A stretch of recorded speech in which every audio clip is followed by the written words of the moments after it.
And a welcome here to Wake Up Call with Dan Tortora, where sports truly meets that thing called life. We appreciate you being here with us on Wake Up Call with Dan Tortora inside the Great Lakes Honda City Studios. Great Lakes Honda City coming to you on 7140 Henry Clay Boulevard in Liverpool, New York.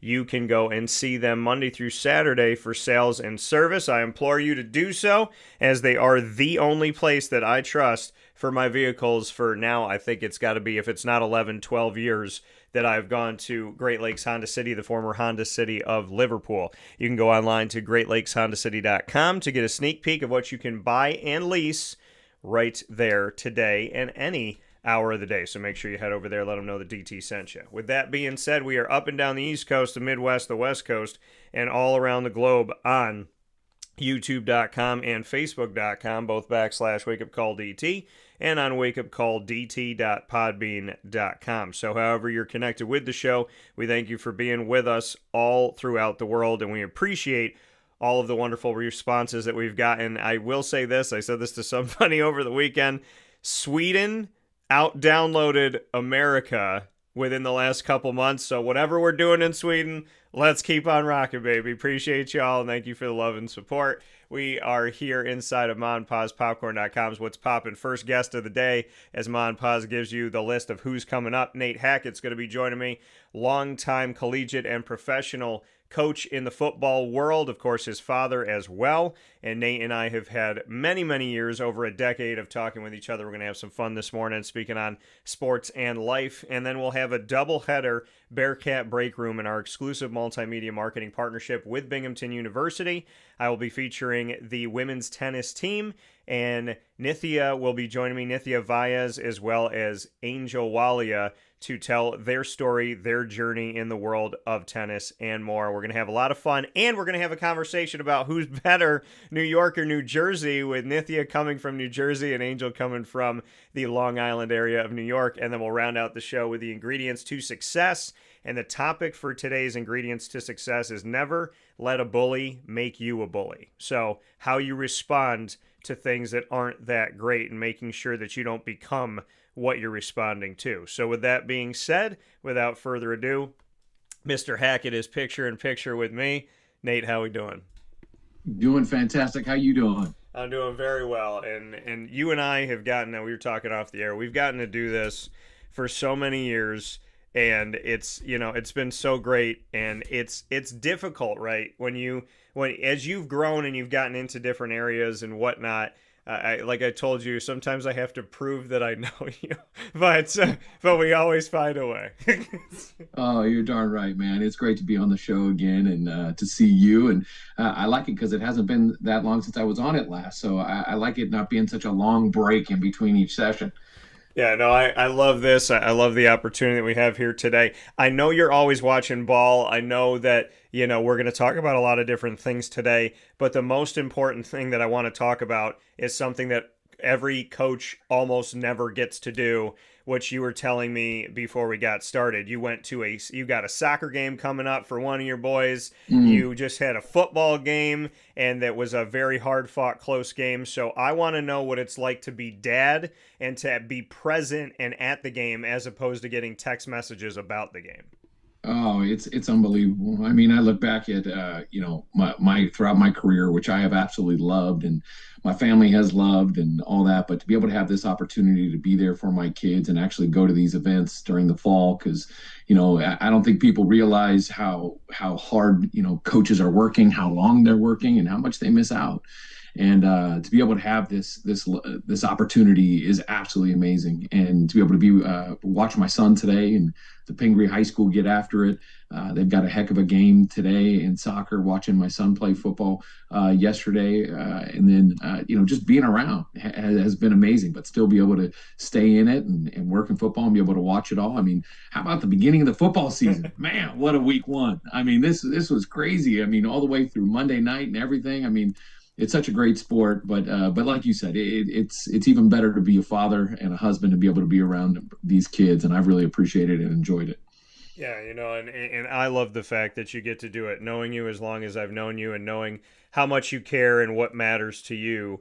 It's good to see that you get to have these moments and that you get to celebrate Appreciate this that. time with your family. Of course, I mean, listen, you're You're one of the best that I know. You have been, when I look at friendship and I look at what matters, I look at is someone, faith is important to me, positive people, people who respond well to adversity, who grow and evolve and find ways to be better people. They're consistent and they show up and they keep their word. And you've done all of those things, which is why I love talking with you. And it's why I always, I'm going to be in your corner because of the person that you are. So, Appreciate that. I mean, I was taking, listen, we go back to those Denver days. I looked at, I was like, social media, whatever. It's like, come at me. I was like, that's my guy. You want to fight? Don't fight with him. Fight with me. So, hey, you know what? It's an amazing sport. You never know what's going to happen. You could prepare for anything, and anything can happen. We saw it happen all through just week one, all the different things that can happen. And the one thing that I'll tell you that I've learned throughout my career, and you mentioned it, was the one thing that the NFL, heck, that even life is going to always give you is adversity. And I think you as a person have to decide how you're going to respond to it. Are you going to learn from it, have it make you better, or are you going to, put your head down and turn away? And I think that's, every opportunity, every time there's adversity, it's an opportunity to grow and be better. And I think that you see it. And that's why I think everybody loves football, like when you look at it, is because every week there's so much adversity that people go through, and you have an opportunity to learn from it every week and get better and better as a person through all your experiences, through the Denver experience, the Jets experience, the Green Bay experiences. All the experiences make you better, man. And it's great to have that opportunity right now. Yeah, like you said, I mean, you've had so many different experiences. We met when you were at Syracuse. You obviously have a connection with the quarterback position, and when you were at Syracuse, I think you had 13 jobs, and so what was it? It was offensive coordinator, quarterbacks coach. I think it was tight ends coach as well. So yes. Did a little bit. That was on the list. Yes, yeah. There was a long list of duties, but I'll tell you, that was a great time though, man. Those years at Syracuse. I think it was 2010, 11, and 12 with Ryan Nassib, Justin Pugh, Alec Lemon, Charlie Loeb. Golly, I mean, there was some awesome dudes. Marcus Sales, Zach Chabane. Zach Chabane, I just found out lives real close to me in New Jersey. He's a super successful lawyer, and but those were those were absolutely amazing times. Those 3 years. Yeah, and you mentioned a guy that I actually paralleled Steve Angeli, the current quarterback of Syracuse, too. I said, it has been I said, that it hasn't been used when I see it, and I go, like, it's kind of like, going back to an old memory, or, getting in the pool after you waited so many months for it to get warm again, is when I saw Steve Angeli find Will Nixon time and time again this past week against UConn for the check down. That little look around, boop, look around, got him. And I said, the first thing out of my mouth was, man, that reminds me of Ryan Nassib and Prince Tyson Gully, the king of the check down. So I'd love, if I'm comparing Steve Angeli to Ryan Nassib, I think that you working with Ryan, that's a good comparison, a good compliment, I would say, to him. That's great. Yeah. No, I'll tell you, working with Ryan and all those guys, Tyson, and I mean, that was a great experience. And I'll tell you, Ryan was so amazing because, especially watching him grow all 3 of those years, from his sophomore year to his junior to his senior year, just how he continually grew in the system, and how he had a complete change in the system in the 3rd year and went to a no huddle nonstop offense, which we changed like a week before the season started. It was wild, but just his ability to process, his work ethic, his preparation. Yeah. It was so cool because, like what you talk about with those checkdowns, and a lot of people always talk about checkdowns, why are they checking down? Why are they checking down? I think it's funny because I think I've heard the term check down Charlie at times. Like, there's all those like funny things. Oh, you just check. It's like the play is not designed to go to the check down. Yeah. It's like we don't like create these plays to be like, oh, let's just check it down every play.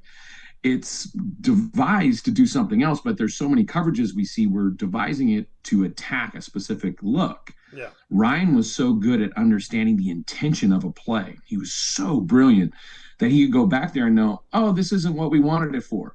hold off as long as he can, let everybody sink back because I know it's not going to be good. Check it down. Oh, I got 10 yards. Yeah.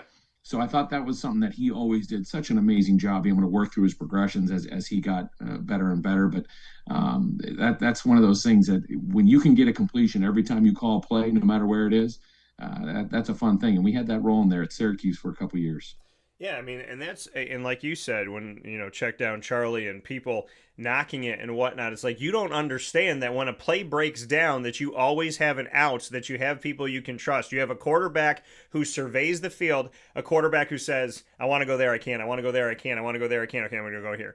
And he's got to do all of this in 2.7 seconds, 3.2 seconds. Like, you know what I mean? Like, oh man, and what's the weather? Where's the wind? Oh gosh, my left tackle might have just got beat, and there's a 300-pound man trying to rip my head off. I mean, there's so many things that position, that quarterback position is, it's got to be, the hardest position to play in the world.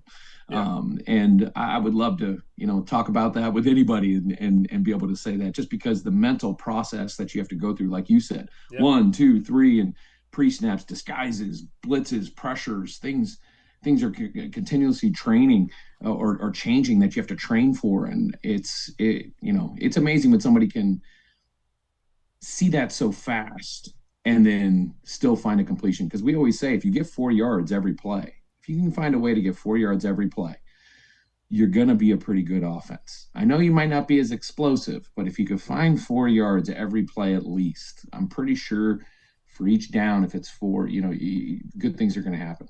Yeah, and it's a great way to look at it. You get 4 yards every play, well, then guess what? Every 3 plays you have a first down. So, I mean, it's and like you said, breaking down the quarterback position, I just find it funny that there's in everything a quarterback has to do. What I find funny, like I said, with the check down, that's him bailing you out. That's not him not being a good quarterback. That's him saying, instead of taking a sack, I'm going to get 2 yards. Instead of taking a sack, I'm going to forcing it and throwing a pick. Right. Instead of running out of bounds or just tossing the ball or throwing across my body while I'm going out of bounds, I'm going to try and get myself anything I can possibly get. And by holding on to it a little bit longer and finding that check down, he's allowing himself the opportunity to get hit while he makes sure he gets that ball out. So the intelligence of the position, I want to discuss that because I'm going to say a few things and I'm probably going to miss it, but there's a point to it. And here we go. So a quarterback has to know his playbook. He has to know his personnel. He has to watch how the defense is moving. He has to listen to the defense. He has to try and pick apart with the center kind of what's going on. He has to have a good relationship with the center. The center's timing with him has to be right. He has to be able to receive the ball right and flip it in his hand the way that he wants to where he feels comfortable. He has to have good footwork. He has to have good vision. He has to be able to make a decision in 3 seconds or less typically. And he has to survey the entire field with a bunch of moving parts moving at 10, 20, 30 miles an hour is how fast these guys are going up and down the field with a guy like Tyreek Hill. So all of the things that he has to do in order to complete one pass has him go through a ton of progressions in his head, have to be smart, intelligent, have a good memory, and be able to trust himself to make a decision and know that if I throw the ball right now, as this guy's coming, I'm going to miss him and I'm going to get there before this other guy. They have to essentially be Neo in the Matrix on every single play. And yet we critique them all the time. Well said. And then you could even throw in understanding what route you're throwing within your own personnel. Right. Because when you have the amount of routes that you show, you can watch a football game and everybody does. And if you count how many routes one guy runs from one spot, and you have to know how that guy runs it with his speed, with his length, with his strides. Well, you have to know how he runs it on the left and on the right. Mm-hmm. And then now let's run that same route, but let's switch the person. Now that maybe that guy needs a break, so now somebody else goes in. Well, that's something else, and maybe it's a little bit different on how he runs it. Or now the coverage change, he's got to run that different. So there's so many things of the anticipation of the spatial awareness you have to have, but also then just how different people win versus one-on-ones, how each, I mean, it's different thrown to, you've got CeeDee Lamb, you've got Cortland Sutton, you've got Garrett Wilson, all these guys, Jamar Chase, all these amazing players, and they all run routes different. And the quarterbacks have to learn. I mean, when I look at Cincinnati, you've got Jamar Chase, you got Higgins, they're different kinds of receivers. So the quarterback has to understand what routes are for him and how he's going to run a 10-yard, a stop route's going to be different for each one of them. I mean, it's amazing. I just every time I watch these quarterbacks play day in and out, whether it's college, whether it's NFL, I'm just so blown away at how well they do and how they can just perform every day with different kinds of players out there. Yeah, and I agree, and it's insane. So I do want to get your thoughts on this. Having been at Syracuse, having coached in college, know the game of football, if you were me and you were walking amongst the community and having conversations at a sports card show of people asking me what I would like to do with Steve Angeli because they might be done with him 2 games in, after he's only started 3 games in 3 years. He started the bowl game in his first year at Notre Dame, and he had ample time there. And then he had the first game at Syracuse, which was at Mercedes-Benz Stadium at the Athletic Kickoff in Georgia against Tennessee, who made the college football playoff last year. I know they had a different quarterback, but same head coach. And then they faced off against UConn, and we know that the Northeast teams absolutely hate each other. So you look at 3 starts that he's had ever in his collegiate life, and I have either overheard, when I was going and doing an event last night at the Wildcat, I overheard 2 guys talking about Angeli. Then I have people talking with me about Angeli, and then you get the murmurs of it. He got booed in the dome at a certain point in the game against UConn. In his first ever game in a Syracuse uniform in Syracuse, some of the fans decided to boo him, I believe, in the 3rd quarter. So how would you respond if you were me, with all the knowledge and wisdom you have and everything when it comes to quarterback that you've learned and known and experienced, when someone is asking me, is it time to get rid of Steve Angeli 2 games in? Listen, first and foremost, I'm going to say I have not watched him enough to know, where he is in his development. But what I would tell you is that we just had a whole spiel on how difficult this position is to play. It doesn't matter if you're in high school. It doesn't matter if you're in Pop Warner. It doesn't matter if you're in the NFL, college, Canada. I don't care. It's a very difficult game. And for whatever reason, the world thinks that whoever steps out there should be amazing and perfect. And, I mean, we saw it last night in the Monday night game.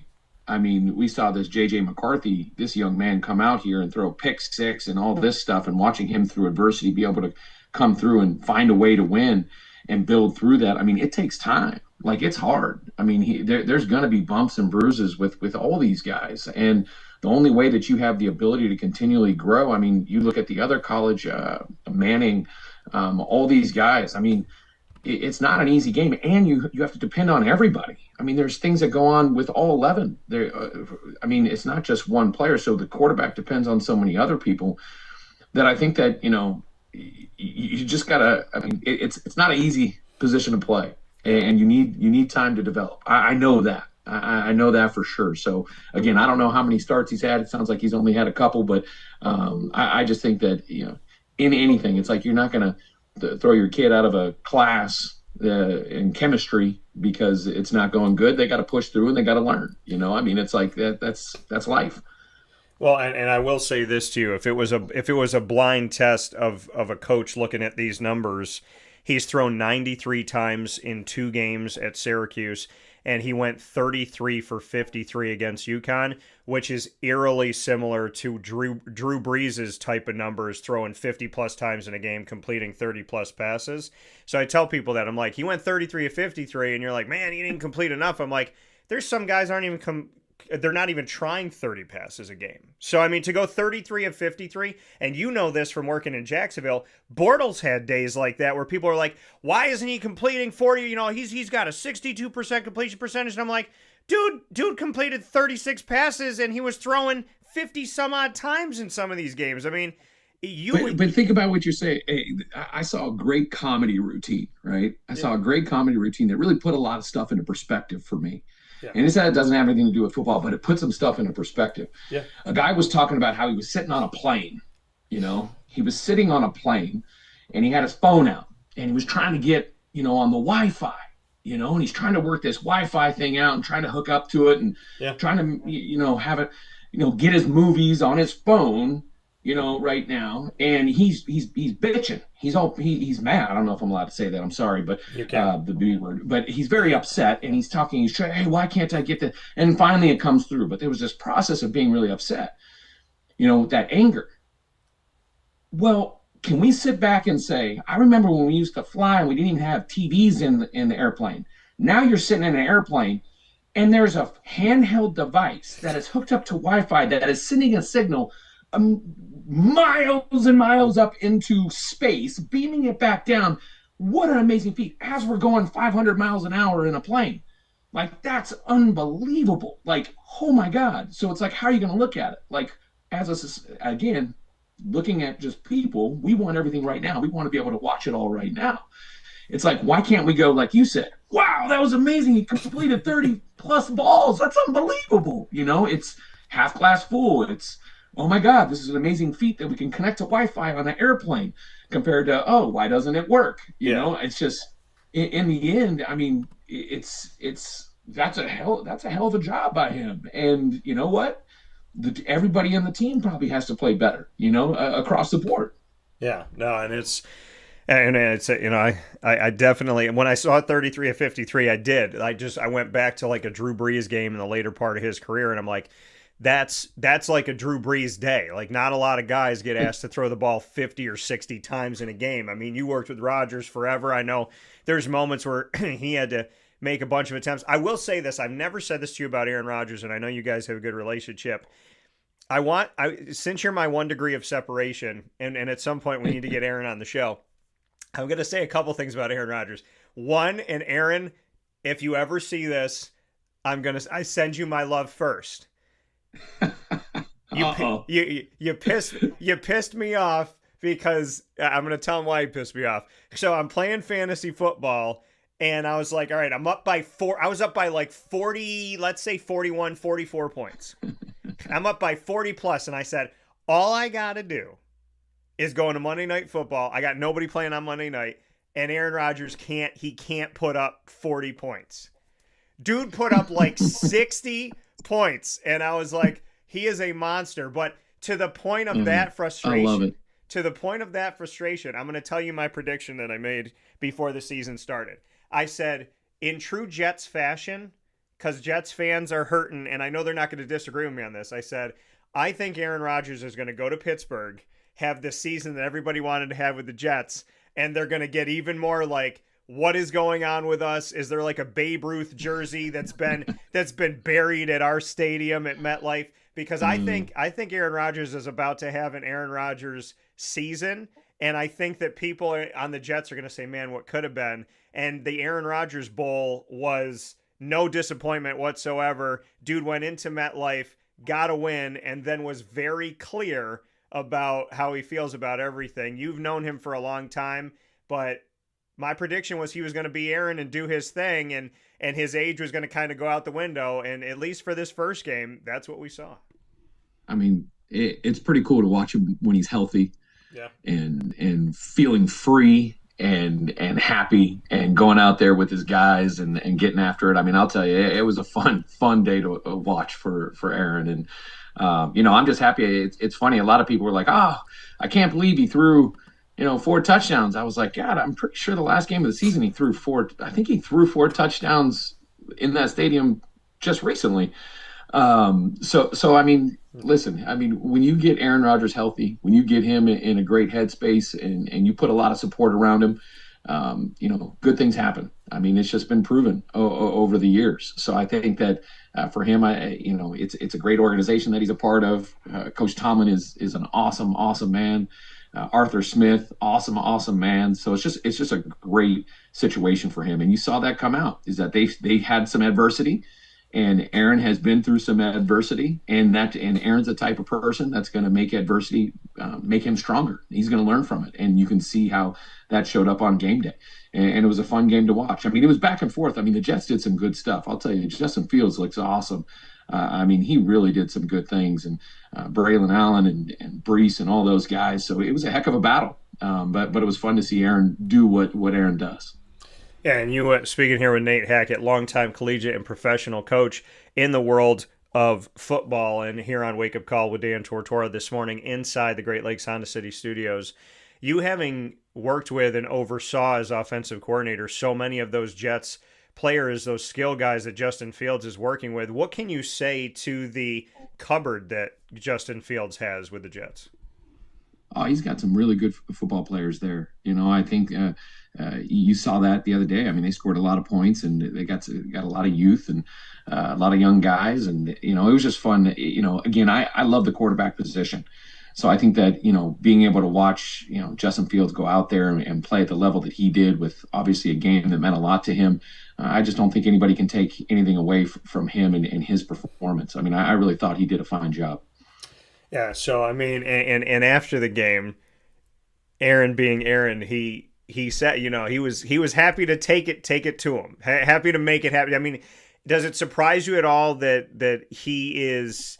I mean, he just, to me, it's like he's going to do what he does on the field, and he's going to be done with it, but he's going to tell you how he feels about something if you ask him. You and I have spoken about this before, that Aaron's going to be Aaron no matter what. No doubt. So I mean, your thought about after the game, how he doesn't shy away from like, yeah, I want to beat everybody here, and then it's on to the next game. I mean, that just the way that he is. Do you like that? Do you like that he's like, I don't know, I see that kind of like that snake in the grass, like those snake eyes. He's like, if you look me in the eyes, I'm not blinking. And I mean, there's just something to be said about the fact where he's like, hey, you know, no hard feelings to anybody, but it's like, yeah, I wanted to come here and beat every single person in this organization. I mean, he definitely has a fire in his belly, and that has not gone away. Yeah, I mean, it's never going to. He's an ultimate competitor. And I mean, and you see that about him. I think anytime you have that position, you want people to feel that way and to be that way. You know, you want the quarterback to, you know, shoulder as much as he possibly can to take it off the team so the team is better around him. And then, you know, you want him to speak his mind and be him. You want a very powerful soul of a strong human being at that position. Because just like we, you know, said from the very beginning, it's a difficult position to play at any level. And so you have to be, you know, in the end, there's a ton of talented people out there. There's so many amazingly talented people that can throw a football just in the world. I mean, at all levels, they're so talented. They're so athletic. I think the thing that separates people is their mental toughness, their mental intelligence, like all those things. And, you know, if you have, that's what separates the great ones. I mean, Tom Brady's, Aaron Rodgers, you know, Drew Brees, you know, Peyton Manning's, all these guys, Joe Montana, they have this just amazing, you know, mental focus and understanding of who they are and how they're going to be, and they're going to be who they are, and that's why they're great, and they own it. And I think that you see that in all of them, and you got to see it. You got to see it after the game and during the game the other day. Yeah, no, he definitely. I will say this, Aaron. My prediction that you will have the season that every Jets fan wanted you to have the last couple of years is coming. You definitely, the debut of you as a Steeler, I got good feelings about this season for Aaron Rodgers. I want to take a look around at some different quarterbacks around the country in week one. Like you said, we were very spoiled. In Sao Paulo, Brazil, we saw the Chargers take down the Chiefs. And again, with you being so close to that quarterback position and training it, coaching it, knowing it, living it, breathing it for so many years, I don't know if there's many people, when you see the ball come in, when you go back and watch it on film, I don't know if there's many people that throw a more beautiful ball than Justin Herbert. Your thoughts on him and what he did and how that divisional matchup in the AFC West went to the way of the Chargers? I mean, what another great game. I mean, just as an NFL fan, for all of the fans out there, I mean, it is going to be a heck of a season this year. I mean, it is going to be awesome. I mean, when you see a matchup like that, go down to the wire. Herbert makes that amazing play when he runs out to the right and is able to use his feet to be able to seal the game, but also, I mean, throwing over for 300 yards. I mean, we all have seen his talent. We have all seen, him grow. We haven't heard about him a lot in the press. He's just kept his head down and he's worked and worked and worked. And you're starting to see in a second year in the same system, you can see that development. Well, with Coach Roman, who's the offensive coordinator there, I believe, and Harbaugh and all those guys. So I mean, it's going to be fun to watch these Chargers now. They get a run game, they get this pass game going, some young players, but I mean, we can never count out the Chiefs. I mean, watching Patrick Mahomes keep them in it. Some of those acrobat. I mean, how about the throw when he steps up and flicks it up? I mean, you can't coach that. I mean, that play was not designed that way, and he made it unbelievable when he throws the touchdown. I mean, now the play that was, I thought, executed perfectly and design was the one to Kelsey. I mean, you got, still he's killing it. I mean, what a great matchup between those two teams, and to be able to watch both those quarterbacks play at such an elite level. I mean, God, it's going to be a fun season. I want to go to a guy who resurrected his career. I think a lot left him for dead, and that being the former Cleveland Brown, who then had some time with the Los Angeles Rams, who is now leading the Tampa Bay Buccaneers of the last few seasons. When Tom Brady retired, it was, okay, we went from 4 wins to Super Bowl. Are we going back to 3 to 5 wins a season? Well, Baker said no. Baker Mayfield had 3 touchdowns in week 1. He had no interceptions. Baker Mayfield went 17 to 32, I believe. Baker Mayfield fought his way in his divisional matchup in the NFC South to overcome the Atlanta Falcons and Michael Penix, who's trying to make a name for himself, starting this season as the outright starter for the first time in his career in his second season in the NFL. What are your thoughts on Baker Mayfield and the whole essence of a quarterback who's left out to pasture all of a sudden being in the spotlight? He has more than shown that whoever thought he couldn't, he absolutely can. Yeah, I wouldn't bet against that guy ever. I mean, you just look at his entire history. I mean, I remember when he was coming out in his quarterback journey in college, walking on places, fighting to get, play time, doing a great job, then having to move on and go to another school. I mean, before everybody was transferring a ton. I mean, people have tried to get rid of him. And again, we talked about, what does the NFL do? What does football give you? The reason why it's so great is adversity. You get adversity, how do you respond? And I mean, he might be the poster child for how you respond to adversity with everything that he's done from Cleveland when they were kicking, I guess I can't say that either, but, doing really well. And then he ends up going to LA, comes in and finds a way to win. And now he finds a home at Tampa, and, people keep counting him out, but he doesn't count himself out. And I think that that's one of those things, when we talk about that mental aspect, that physical, mental toughness, that, he's got it, and he has fought through it all, and I think that is just so amazing for him and that organization, for him to come through there. And I mean, what a great throw on the post route to take the lead. It was great. And I mean, Atlanta played, like you said, great. I mean, that was another great one that came all the way down to the end. And, that young rookie over at Atlanta, he's going to be a really good football player too. So that's going to be a fun battle to watch in that division. But I'll tell you, Baker Mayfield, man, holy cow. He is the poster child of how do you respond to adversity, and how do you respond to going to another team, another coordinator? How are you going to be excited for the day, or are you going to be upset and think that things are going after you, or life is hard? Like that guy, he has taken every opportunity to put a chip on his shoulder to go prove himself every single second. You see it in his play. I mean, it's grimy. Sometimes it's perfect. It's beautiful. It's amazing when he's diming it left and right, and then it's grimy. And yeah. I think that's the thing that's so much fun to watch about him. And it's really awesome to see his development over the years.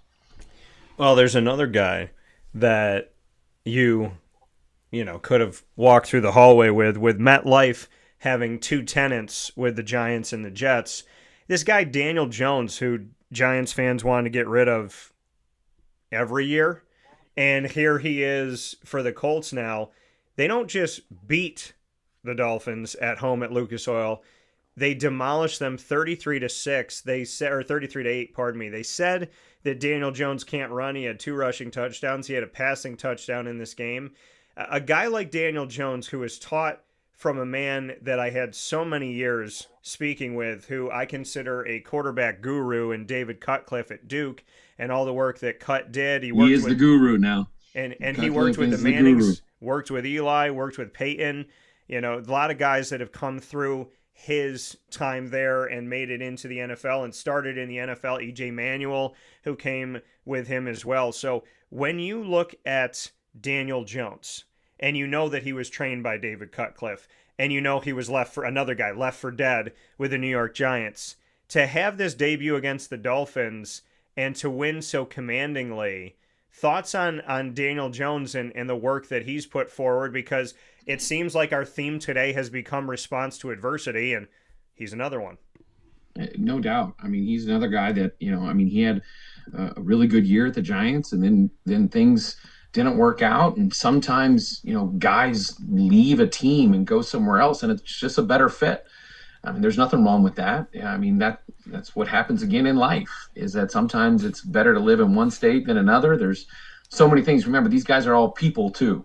They're all football players, coaches, everybody's people. But once you're able to get around whatever it is, that aura around you that makes you be great and make everybody around you great, is something that you're looking for. And there can be different combinations and different people and different teams with different players and different coaches. And, it's one of those things that's great to see a guy go somewhere and have some success. It's early in the year for all these teams and all these things that are going on. But it's going to be fun to see Daniel, work through it at that team with that coach that, he's been there for a while now, and you hope that their chemistry is going to continually build and they're going to develop and get better and better. And it's a good week 1, and we'll see what happens as they move forward. But again, you're right. Being able to respond to that adversity through the New York world to then go somewhere else, and maybe fresh starts are good. I want to ask you about a guy who I predicted would have the second best rookie season of the 2024 class last year. I said the number 1 guy way before the season started. I said Jaden Daniels is going to have the best season at quarterback in the 2024 class, and the next best quarterback is going to be somebody that I said the name, I heard the crickets. I think Papa Joe, another dad to me who's on the show every Thursday, he and I said this name. I didn't hear anybody else say it, and that's Bo Nix.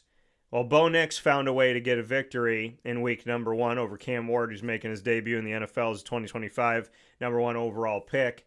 Bo is somebody I leaned on, believed in, and I knew when I predicted that he would have the second best season last year for quarterbacks that are rookies, I knew I was either going to be right or everybody was going to let me know how wrong I was.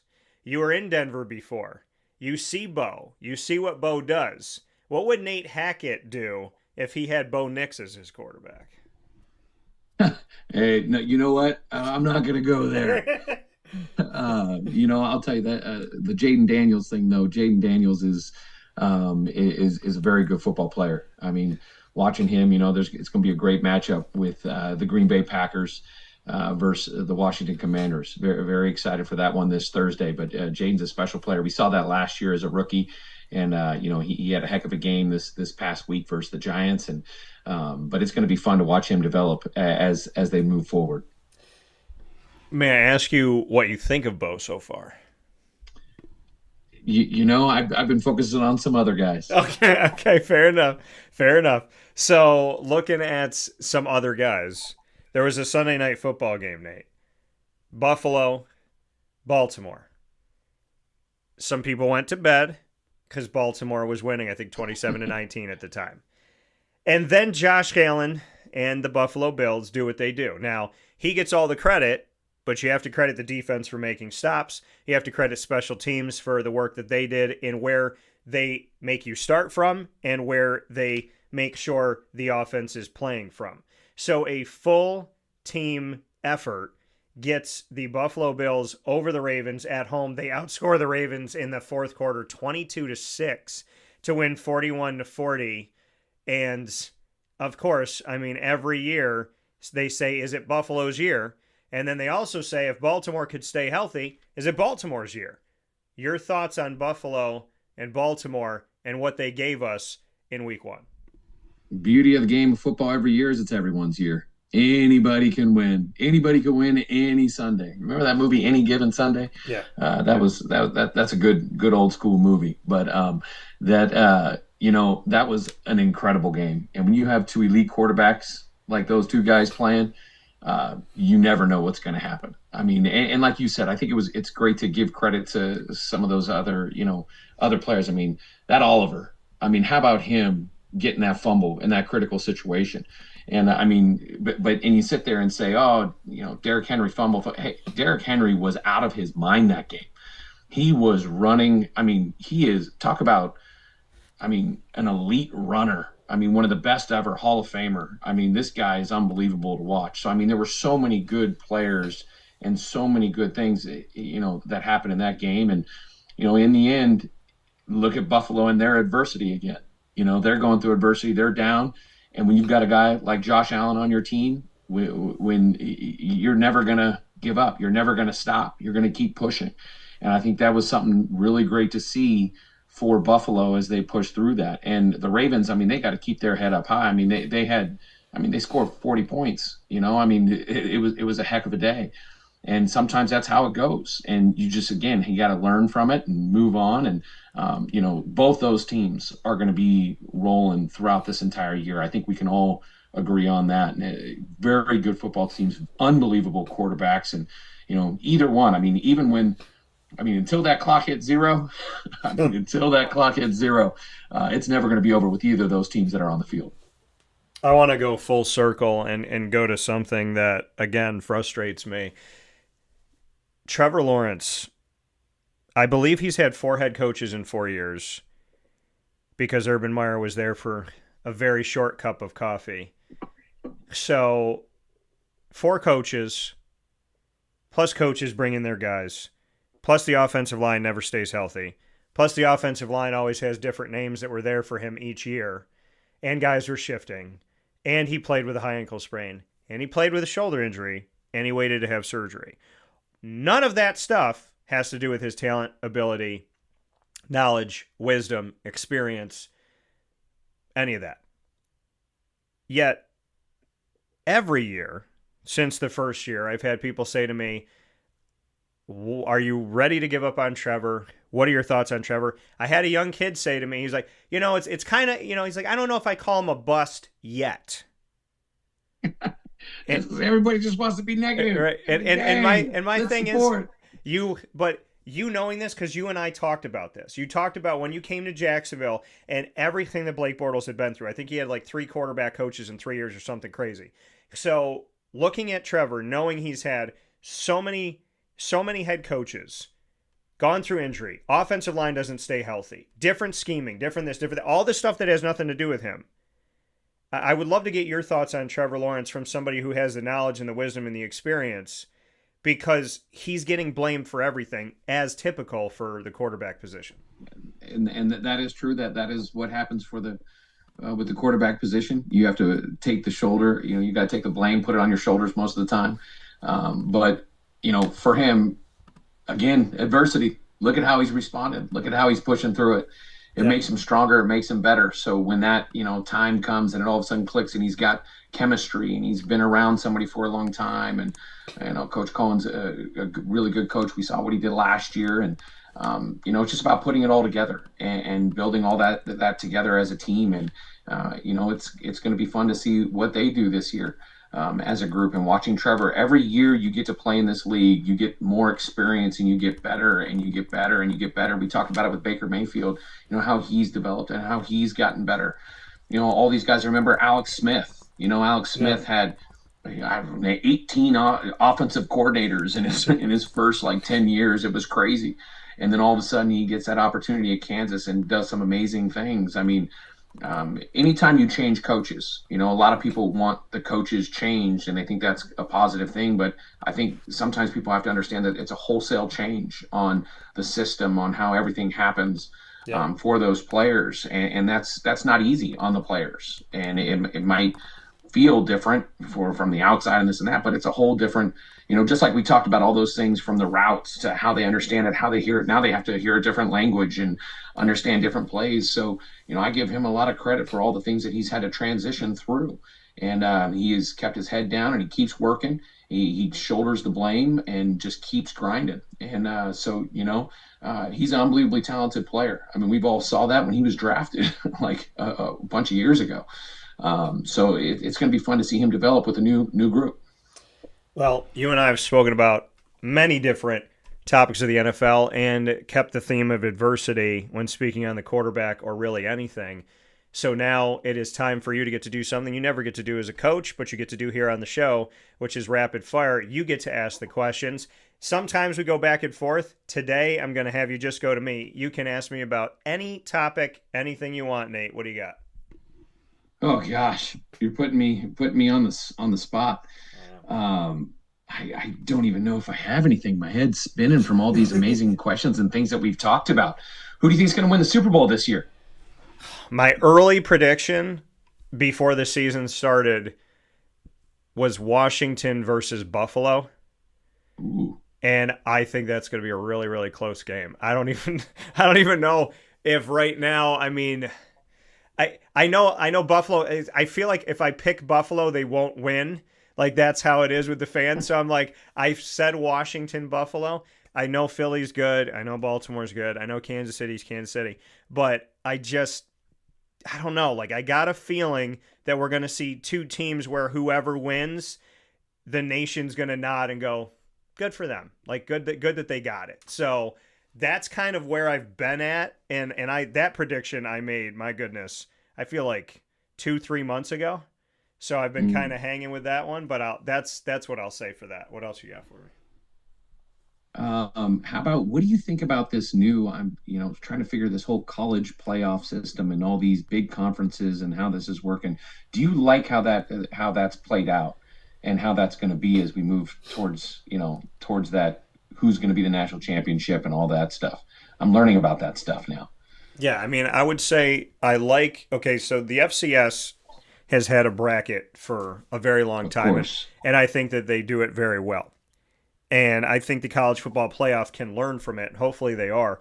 I got to be a part of the historic first ever 12-team playoff. I was in every round. I got to go to each piece of it, including the national championship. So I got to experience it firsthand, what it felt like, what it looked like, what it sounded like. And I like it. I just know that this whole power versus non-power, which is a media term, it's not a real term, but it's a media term. And when you look at those conferences and you look at the power, so to speak, right? You have the Big 12, the Big 10, the SEC, and the ACC. And then you have everybody else. You have whatever the pack is. You have the MAC, you have Conference USA, you have the Sun Belt, you have the American, and you have the Mountain West. And they're all trying to find their footing. Well, you expanded the playoff to create more opportunity, but that opportunity is really only for the SEC and the Big Ten. So where my frustration comes in is you expand it, and last year in the first ever 12-team playoff, you had 4 Big Ten teams.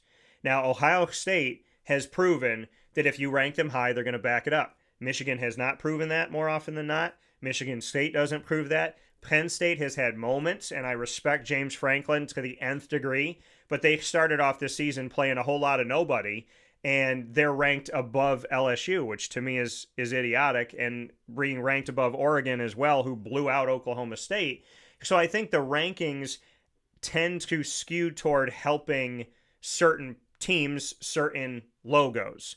And so where my frustration comes in is you had an Indiana team that before they played Ohio State last year, Nate, there was a graphic on the screen that said, if they lose to Ohio State, they have a 90% chance of making it to the college football playoff. And I go, how do you have a 90% chance of making it if you lose? And they got blown out.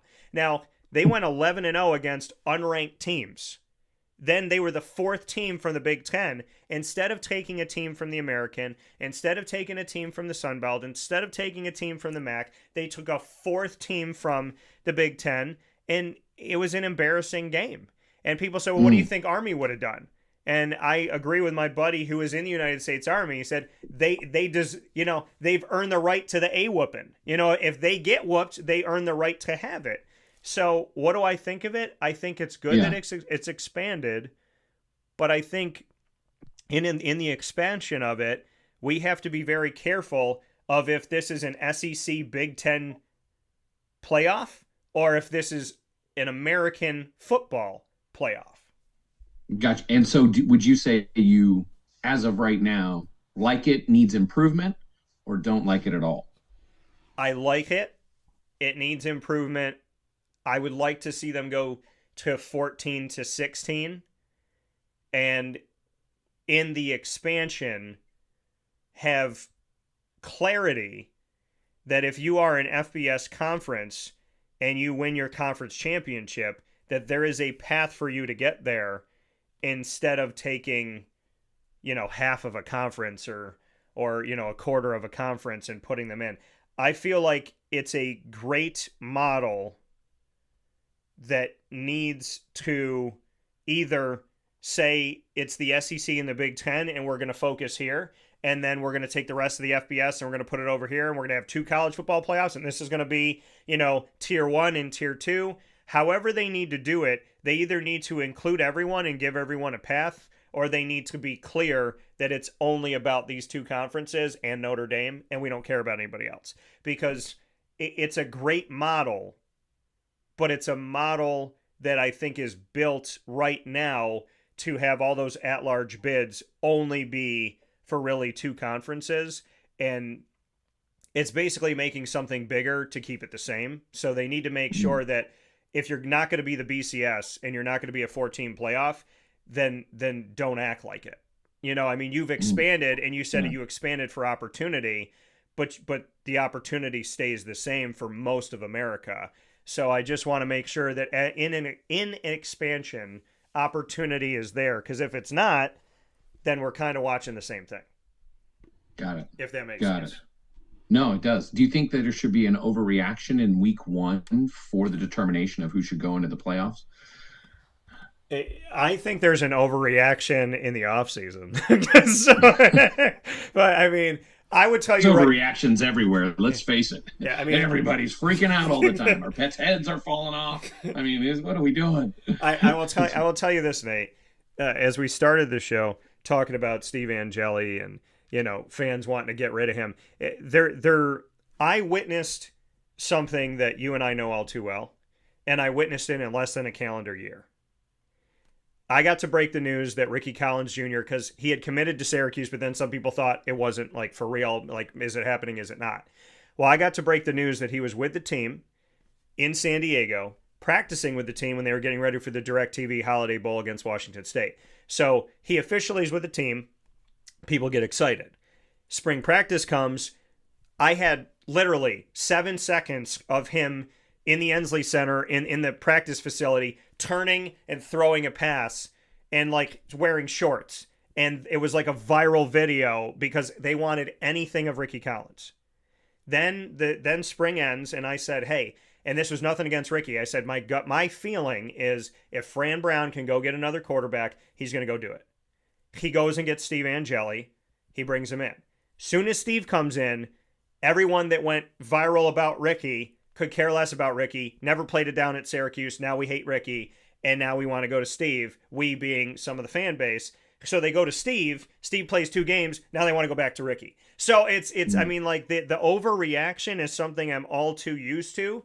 And that's why you cannot focus on people's opinions of you, because you're either going to get a big head well said, or you're going to want to jump off a cliff. And well said. Yeah. Well said. So I would say right in the middle. Never outside too high, never too low. Right. Outside noise by definition belongs outside. And I would tell you, thank you. I would tell you that for me, I find it very hard just at looking at college football. The preseason week 1 rankings, 8 out of the top 10 teams in the nation had new quarterbacks. So how can they be considered some of the best in the country when you have no idea what the arguable most important position is going to do. And that's where we are. I mean, Boise State was ranked in the top 25 without Ashton Genty. South Florida beats Florida.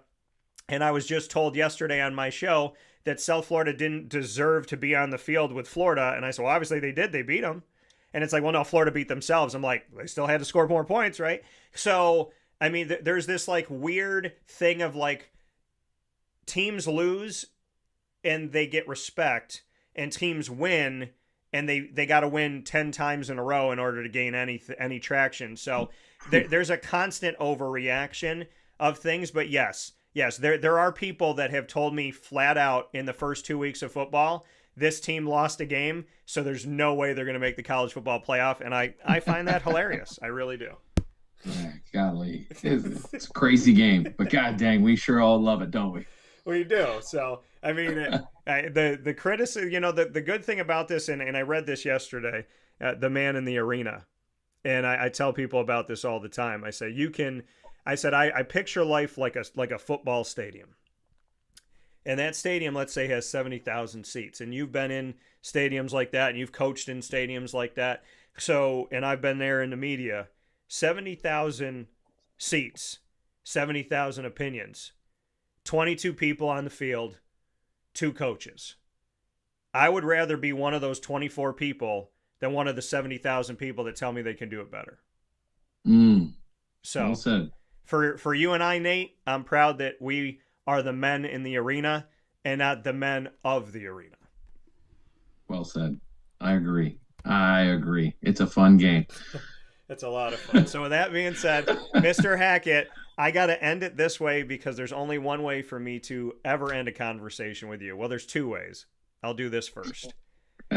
Tell me your knee-jerk, first in your mind, first thing out of the gate. When I say Star Wars, you say what? Han Solo. Okay. Han Solo. Why? I'm in my office right here, and I've got my little Christmas from my daughter, my little tiny BB-8. I don't know if you could see that. I can. Little BB-8 crystal right here on my desk every day. I can see that, and I love it. So my BB-8 is behind me, and he's actually holding the We the North flag for Toronto. So I love it. So I love it. The other way for me to end a conversation with Nate Hackett is to say these things and to mirror what I said before. The longtime collegiate and professional coach, but more than anything else to me, a consistently great friend, someone who is on the air, off the air, always been there for me and treated me far better than I probably deserve. So with that being said, to the world, let it be known, Nate, you are one of the consummate professionals, consistent friends, and very good people. I am so grateful that God has given you the opportunity to have more time being a husband and a father. And I cannot thank you enough for the bond that we have. And I never get enough time with you on the air, but I appreciate it always. No doubt. Hey, I appreciate it. You're the best and can't wait to do this again. All right, Nate Hackett. I'll talk with you soon. See you, my man. See you, brother. That come Nate Hackett one more time here on Wake Up Call with Dan Tortora, where sports truly meets that thing called life. We will take a step aside for those of you being patient. We will be jumping right into our Binghamton Bearcats segment called the Bearcat Breakroom with the wonderful Bearcats. And this time around, we are focusing on women's tennis, and we have a duo coming to you. And so this is our double set for the morning, is what I'll say. We have Nitya Vyas, and we have Angel Walia coming up right after this on Wake Up Call inside the Great Lakes Honda City Studios. Stay with us. Hi, this is Amy from Mother's Cupboard, home of the whole frittata. We are open daily 6 a.m. to 1:30 p.m. For takeout orders, call 315-432-0942 and tune in to Wake Up Call with Dan Tortora for our monthly food challenge and try our Wake Up Call signature menu item available 7 days a week. Here at Mother's Cupboard, we are Central New York, and it's our honor to serve you. Ma and Pa's Kettle Corn and Popcorn Factory remind us that every day is worth celebrating at 201 7th North Street in Liverpool, New York. Open Monday through Saturday in-store and always online at maandpazpopcorn.com. Serving our Central New York community and beyond, order anywhere, anytime at maandpazpopcorn.com. Stop in to get a tin at Ma and Pa's on 201 7th North Street in Liverpool, New York to get your half-price refills for the rest of your life. Come to Ma and Pa's for your holiday gift giving for family, friends, employees, and clients. And remember, for fundraising and events, to call 315-450-6272. That's 315-450-6272. Ma and Pa's Kettle Corn and Popcorn Factory. How corny are you? This is Jimmer Sikowski, owner-operator of Chick-fil-A Cicero, 7916 Brewerton Road in Cicero, right in front of the Home Depot. I had a deep feeling that God wanted me to do something bigger with my life and to help people, help others. I kept putting Chick-fil-A in my life, and I realized as I was going through the franchise selection process that positively impacting the lives of others was really core to what we do here at Chick-fil-A. First of all, it starts with the food. The food is brought in fresh daily. We bring in local produce. We prepare to order in the kitchen. We hand bread our chicken. We hand spin our milkshakes. It's great food. It doesn't taste like fast food. I think the second thing is the way people feel when they come in a Chick-fil-A restaurant. It's different. We try to treat people with intentional kindness here, which is very different and deeper than good customer service. And so I think it feels remarkable for most people to come in a Chick-fil-A restaurant. And then lastly, the impact that we try to have in the community is very different. It's a big part of the expectation of every operator of a Chick-fil-A restaurant is that they're actively engaged in their community, they're a leader in the community, and they're making a difference. When they realize that what we're striving to do is to shine a little light in their life, that's a very, very different experience than you will have in any other quick service restaurant. And it's that remarkable experience that I think people will emotionally connect with. Here's a message from Renee from Bryan's Landing, located on 6523 East Seneca Turnpike in Jamesville, New York. Open Tuesdays and Wednesdays for dinner, Thursday through Saturday for lunch and dinner, and Sundays for brunch. It's a lot like the way that my mom and dad ran their restaurant. We have put in place a lot of people that are family to us, very similar to how my dad hired people that were family to him. And then the tradition I'm carrying on is a lot of the items that are on our menu are my dad's. And he taught our chefs how to recreate his dishes. So I think that Tommy McInerney, who our executive chef is, to him it is an art. And I think that when he does create a dish, it's not just about making the food taste delicious, which is definitely our priority, but it's an art to him, and it's almost like his canvas on a plate where he just wants the colors to look great, and people love it because he takes pride in that. And Bryan and I appreciate that. We want it to obviously look good and taste good. I will tell you, when we opened up, it was 6 weeks before COVID. And what was amazing was the community, our friends and family stepped up, and everybody did takeout. Everybody supported us. Our hearts were just so filled. So to Bryan and I, obviously our friends come all the time, and we just have repeat customers in Jamesville, and I think people going to our previous restaurant in Green Lakes are making the trip to come to Bryan's Landing to support us. And I mean, I think we have great food and a great atmosphere. So it's very, very important to us. Head to Bryan's Landing, located on 6523 East Seneca Turnpike in Jamesville, New York, where memories have become recipes that are now meals to share with you. Tuesdays and Wednesdays for dinner, Thursday through Saturday for lunch and dinner, and on Sundays for brunch. And be sure to come out for live music Friday, Saturday, and Sunday.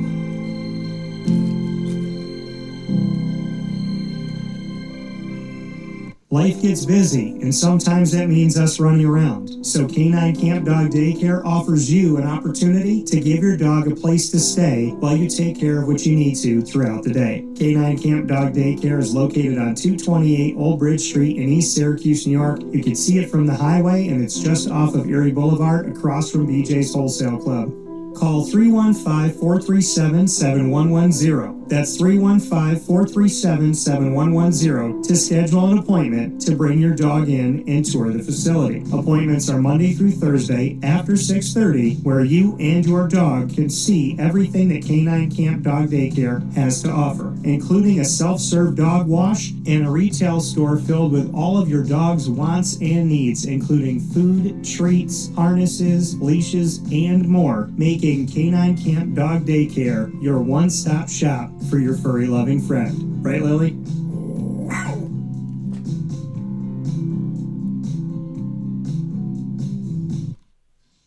And a welcome back here to Wake Up Call with Dan Tortora, where sports truly meets that thing called life. I am here inside the Great Lakes Honda City studios, and Great Lakes Honda City is available for you on 7140 Henry Clay Boulevard in Liverpool, New York. They are open Monday through Saturday for sales and service.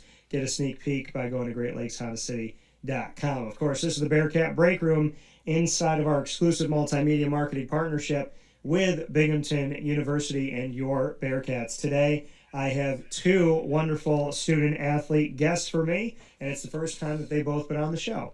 So we'll have here with Binghamton Bearcats women's tennis inside the 2025 season. You see Angel Walia here with me, and you will also see Nitya Vyas, who will be joining us as well. As they speak, we'll see them back and forth. So Angel and Nitya, how are you?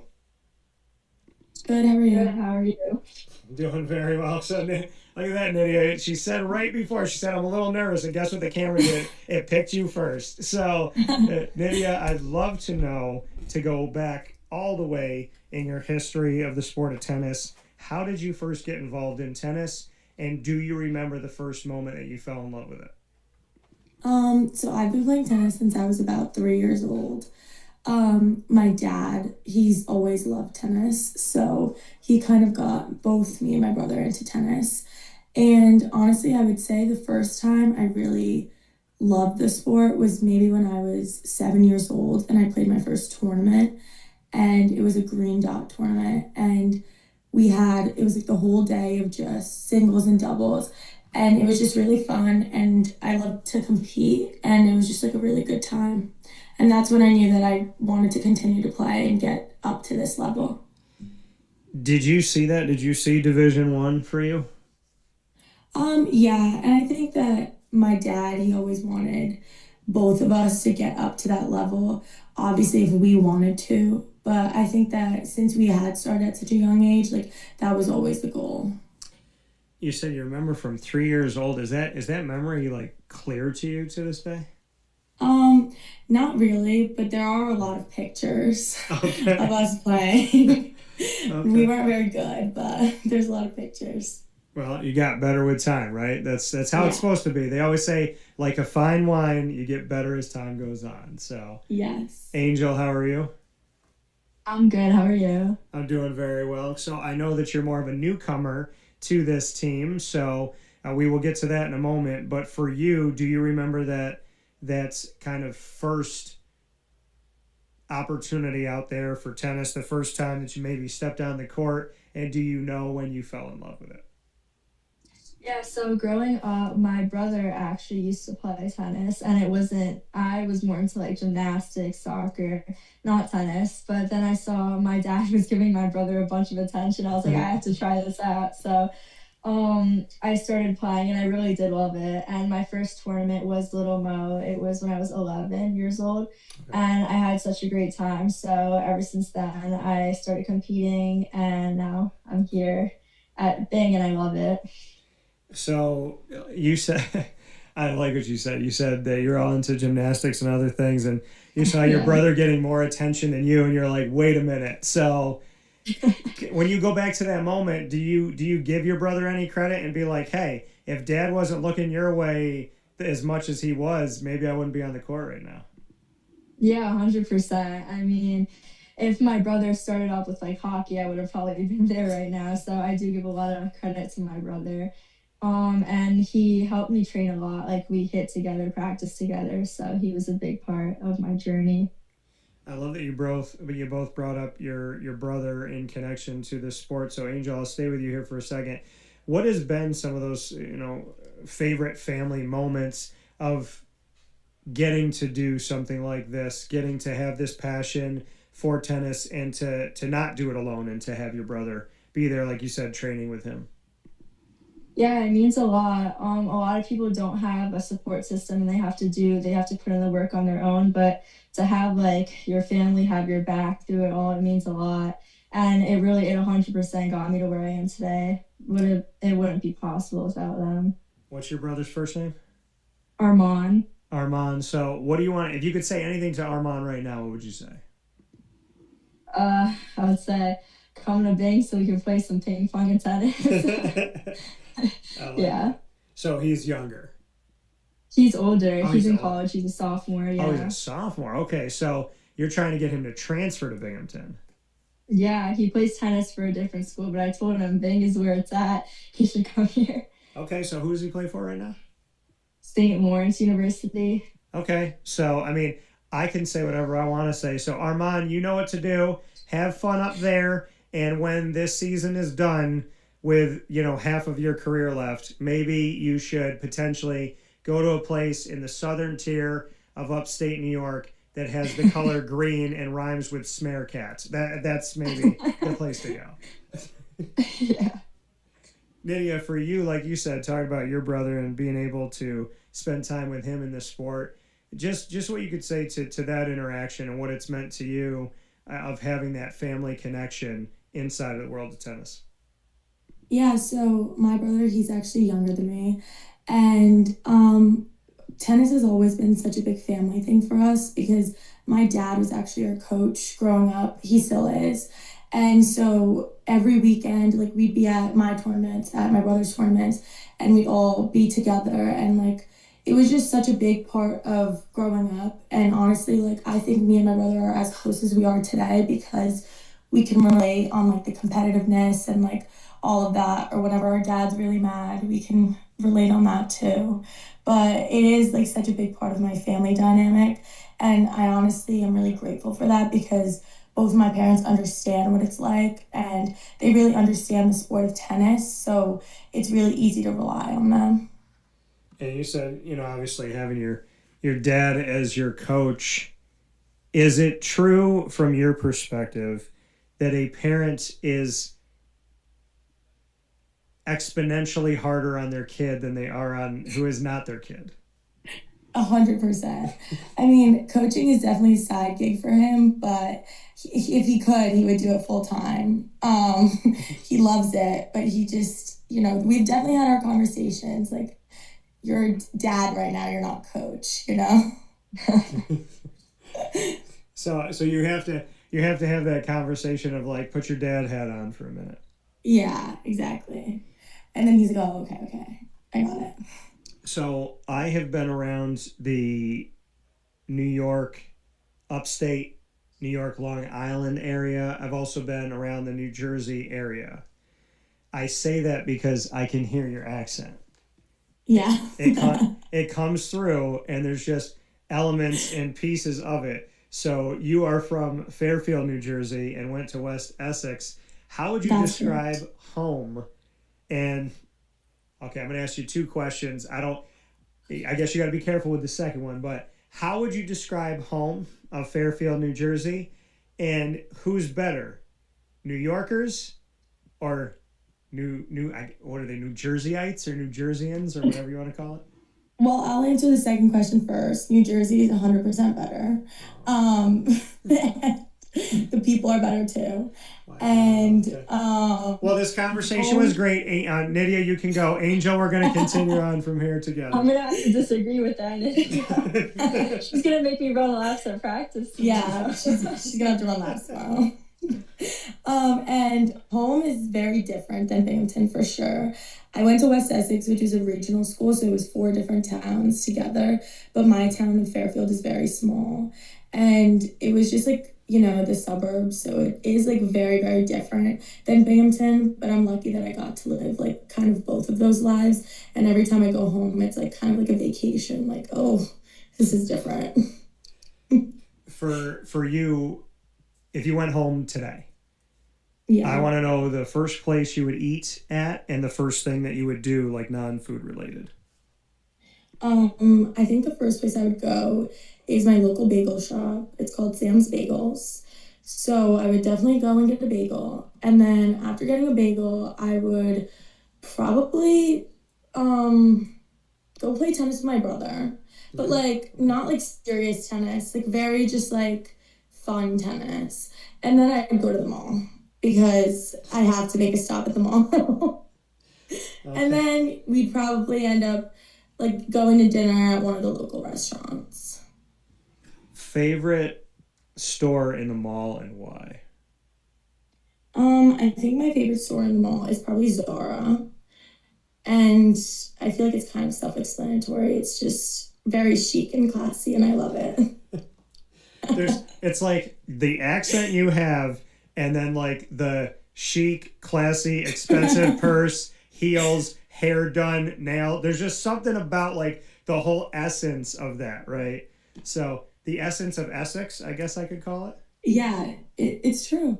You know, there's something about that. There's some high class out there. Oh, so thank you. You're welcome. Angel, I'm going to go to you now, and now we get to pretend like Nitya's not here and talk about how terrible New Jersey is. So let's get into it here. Obviously, I got love for New Jersey. Everybody relax. But, you know, Angel, for you, you are from New Hyde Park, New York, and you went to Herrick's. Bring me into your home and what you think about New York versus New Jersey.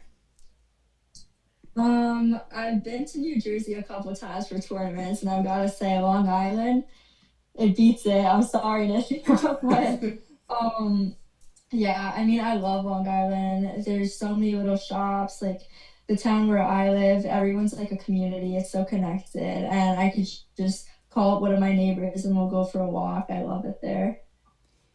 So you go home tomorrow, let's say. Where's the first place that you go to eat, and what's the first thing that you do? And I'm going to show you what I learned because I've been down there long enough to know it. You're never in Long Island. You are always on Long Island. So if you are on Long Island right now, first place you would eat, and what's the first thing you would do? Well, I definitely have more of a sweet tooth, so I'd have to stop by Ralph's Italian Ices. It's a classic, and I'd have to go with my chocolate mousse chip and cookies and cream ice. It's so good. So if you ever stop by Ralph's, that's what you should get. Okay. And to eat, I mean, yeah, I'd probably have to say one of the bagel shops. There's a bagel shop called Pantano's. It's like a 2-minute walk from my house. And me and my neighbors would always walk there in the morning, so I miss that. Fair enough. Now, I do know that the bagels of upstate New York cannot hang with Long Island and New Jersey. I've been to certain parts, and I could say that there's good there in New Jersey and there's good in New York. So I have to ask you first, Angel, if you were to go get a bagel right now, what's your order? What is your bagel go-to order? I want to know what's on it, what type of bagel, all of it.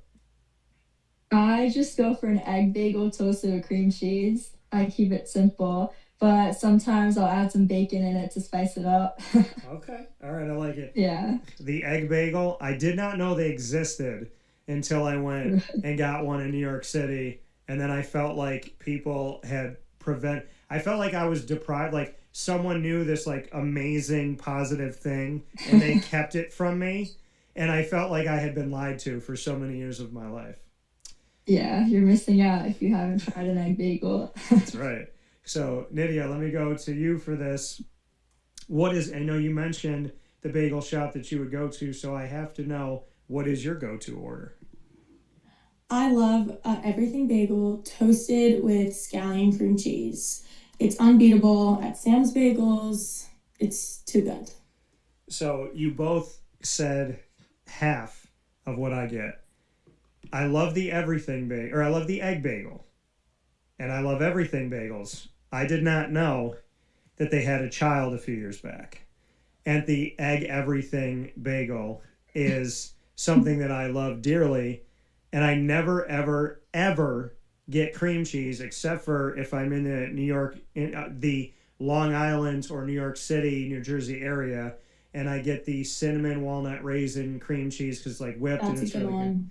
So that's good. Or I get the bacon, egg, and cheese, and I know you got to say it really fast because it's only one word in that part of of the United States. It's the bacon, egg, and cheese, and you get salt, pepper, ketchup, or you don't. So, yeah, I will be in New York City for New York Comic Con because our entertainment show, Superpowered Pop, covers it, and I am staying in the same hotel that I stayed in last year because if literally I walk out of the hotel, make a right, and right on the corner is my bagel shop, and I went there so many times that even though I don't live in New York City, I feel like they were getting to know me, and I will be there every day of New York Comic Con. I'm confident that I will be. So there's something about bagels. It's just there's something different about it. I will say my little sister hates bagels, which is crazy to me. Really? Yes, she hates bagels. I think she's warming up a little bit, but she doesn't understand the fanfare around it, I guess. So, but I think I have enough for the both of us. So let me go back to you, Angel. And when you look at Binghamton and why Binghamton, what was it that brought you to the Bearcats? The thing or things that really spoke to you that separated Binghamton from other places? I mean, there were a lot of things, but to start, I met the team. I went to a match at LIU. It's close to my house, and everyone was really welcoming. I love the atmosphere. I saw how like people were getting cheered on, and I just thought like I definitely could see myself playing for Bing in the future. So that was one thing, and the second thing was the great academics. It was just named a public Ivy, so that definitely put it up there at the top of my list. And for you at Binghamton, because we know that they are a top 10 national public Ivy League school, you are taking philosophy, politics, and law all at the same time. Is that correct? Yeah, so it's just like one major though. It's like PPL, the pre-law program. Okay, so Yeah. what would you like to do? What do you envision beyond tennis? What are you going to be doing in your life? If you that dream job, the place that you're saying, hey, this is my goal and aspiration, what is it? At the end, I want to be a litigation attorney. So after Bing, I hope to go to law school. That's my biggest goal. Okay, I love that. Now, is what brought you to law? What made what? I mean, that passion, was it just always something kind of just innately inside of you, or were you exposed to something where you just like got around it, either on a TV show or a movie or a family member? You saw something, you're just like, wow, I really feel like that's the place for me. Like, how did you build that connection? Yeah, so mostly for my dad. My dad's also a lawyer, so he inspired me. And I know it's a lot of hard work, but I feel like it's something that I could see myself doing. And also, I've seen like a bunch of TV shows, Law and Order. Like, I like the lifestyle. So, and the last thing, I know more than like probably 100% of the kids have gotten this, but when you argue when you're younger and they're always like, oh, I could see you as a lawyer, I've gotten that a lot of times. So Your dad's a lawyer, you aspire to be in litigation. When your father and you are having a back and forth argument and you're on opposite sides, who wins? I'd like to say me, but I don't want to lie. So, my dad, he does win. He'll pull out the randomest, like whatever it'll take to win the argument, the randomest facts, whatever. But he does come out on top when it comes to arguing. Okay, fair enough. Well, you gave a shout out to Dad, and I'm sure he appreciates Yeah. it. But a few years down the road, let's see if we can change that answer to you. Yeah. All right, Nitya, to you and for Binghamton. I know we spoke a little bit about your road and your love for tennis, but how did Binghamton become the place that was just the right fit for you? So when I was looking at schools, the biggest thing for me was I wanted to find a school that was academically the right fit, but also a school that I could play on the team and also about the teammates. So after looking at a couple different schools, when I came to Binghamton, one of the biggest things was I'm a bio major and the biology program here is one of the best. But also when I met the girls, they were all again super welcoming, but also like they were all super close to each other compared to like some of the other teams that I met with. All the girls like were best friends and the team environment was just so much better and I could really see myself like succeeding academically and on the team in an atmosphere like that. You both said that. You both said that there was just something about how the team interacted that you wanted to be a part of it. What was it, Nitya, that you saw? How did you know that? Because people say we're a family, we love each other, we care about each other, we do everything together, whatever. But there's the people that say it, and there's the people that actually do it and they live it. So what did you see? What were you exposed to that made you really say like, oh, okay, like this is who they are. They're not putting on a show for me because I'm getting recruited. Like, how did you know that this team is connected and caring and loving and that it wasn't just all for recruiting? So I came for my official visit. So I stayed overnight. And so I got to meet all the team and I got to spend a lot of time with a lot of the girls individually. And the one thing that I did notice was like, they were very honest with me. They didn't just say, like the good stuff just to get me recruited. They said like, listen, sometimes you have 6 a.m. lift and you're going to have to wake up. Or like, there's been times we've lost a match and we have to go run sprints. But like they were telling me everything as it was, but they were also then telling me like all the good stuff. Like, oh, even though we have to wake up at 6 a.m., then after that we all get team breakfast together and we hang out. And another thing that our team was really big before was we had a lot of internationals. So because our team was full of a bunch of internationals, when the internationals come here, the team is their family. Like they don't have anybody else here. So it becomes a lot of like a close-knit family. Like for example, one of my teammates, I live with her. Her parents are not here right now. So we have become so close as roommates because she has no other family. So like right now we definitely have a little less internationals than we had my freshman year. But I will say the fact that there are so many people who are not from around here does make us all so much closer.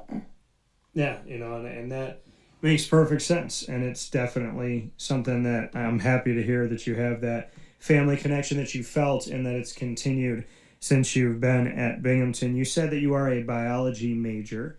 So yes. What is your aspiration in this world?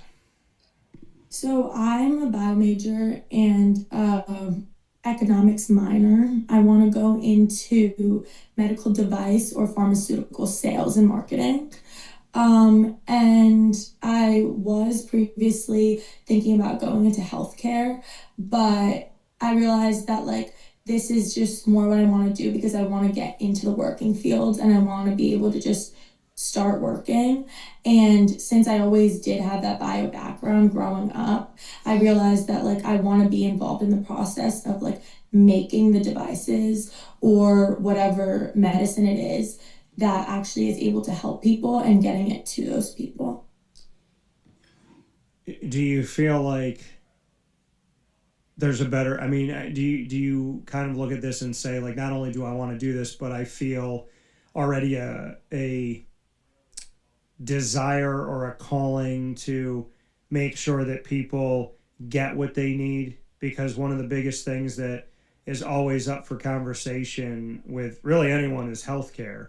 So do you feel that way? Do you feel like, hey, I want to be someone that can help someone get to something easier, be able to afford it, know how to get it, or to make sure that it's being made correctly? Do you have a passion for that element of it? Yeah, definitely. I have been an ENT for a really long time, so I've seen the actual healthcare side of it where you're helping people hands-on. So being in that position, I really wanted to be able to do something where I would still be able to help people, but by using something I'm good at, which is, talking to people and like explaining to them how certain things can be used to their benefit, because that's something that I think that I would actually be able to benefit people with. Well, we need the help and we need the honesty and the care. So I hope the best for you in that sense. Thank you. With all of it. Angel, I want to go back to you. And you spoke about how you saw this team as a family, just as Nitya also saw that. What was it that stood out to you the most? I think so. I never came for an official visit, so I think the one time I really met the team when I watched them play against LIU, that was what really sealed the deal. I met all of them, I've talked to all of them, and I mean, a lot of people say, yeah, my team's like a family, but you never see them act on it. But during that match, I really saw them lifting up each other, and when someone was down, they would cheer for each other. And we just had our first match against Navy last weekend, and I saw it again there, where if someone was down, we'd be cheering them on, and no one was like distracted with their own thing. So the team atmosphere really showed during that match.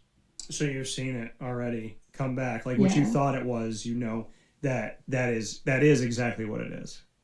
100%. Well, before we get into rapid fire and put each other on the hot seat, and we'll do a little round robin, so we'll all get to ask each other questions.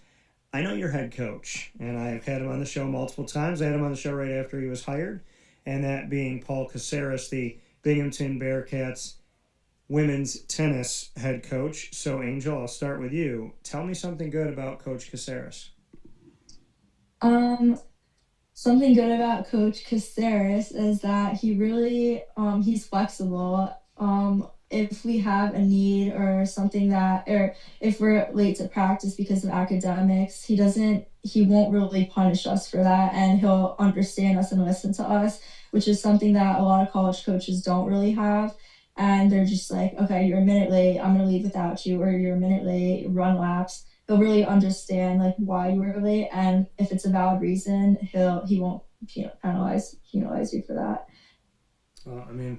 Obviously, that shows another side of, even more so to the conversation we have here all the time, that Binghamton cares about academics in a world where Division I athletes, it's everything but academics we hear about.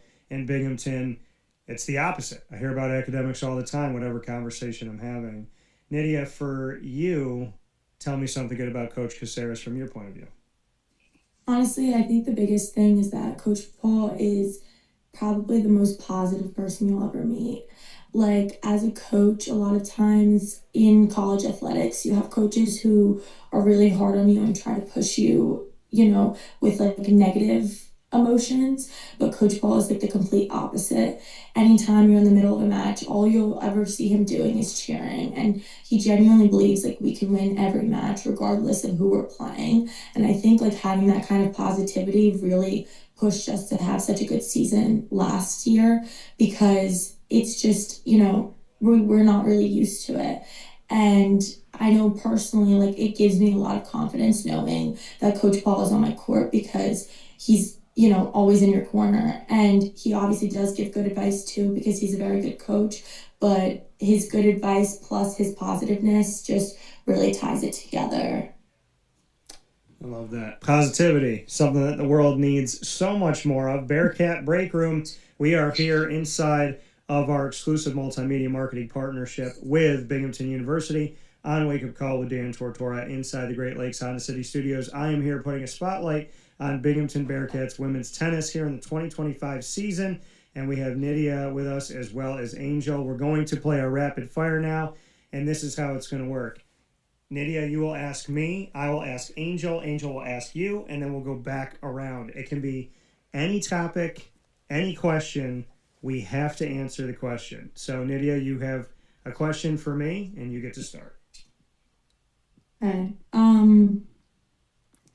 What's your favorite restaurant? In the world?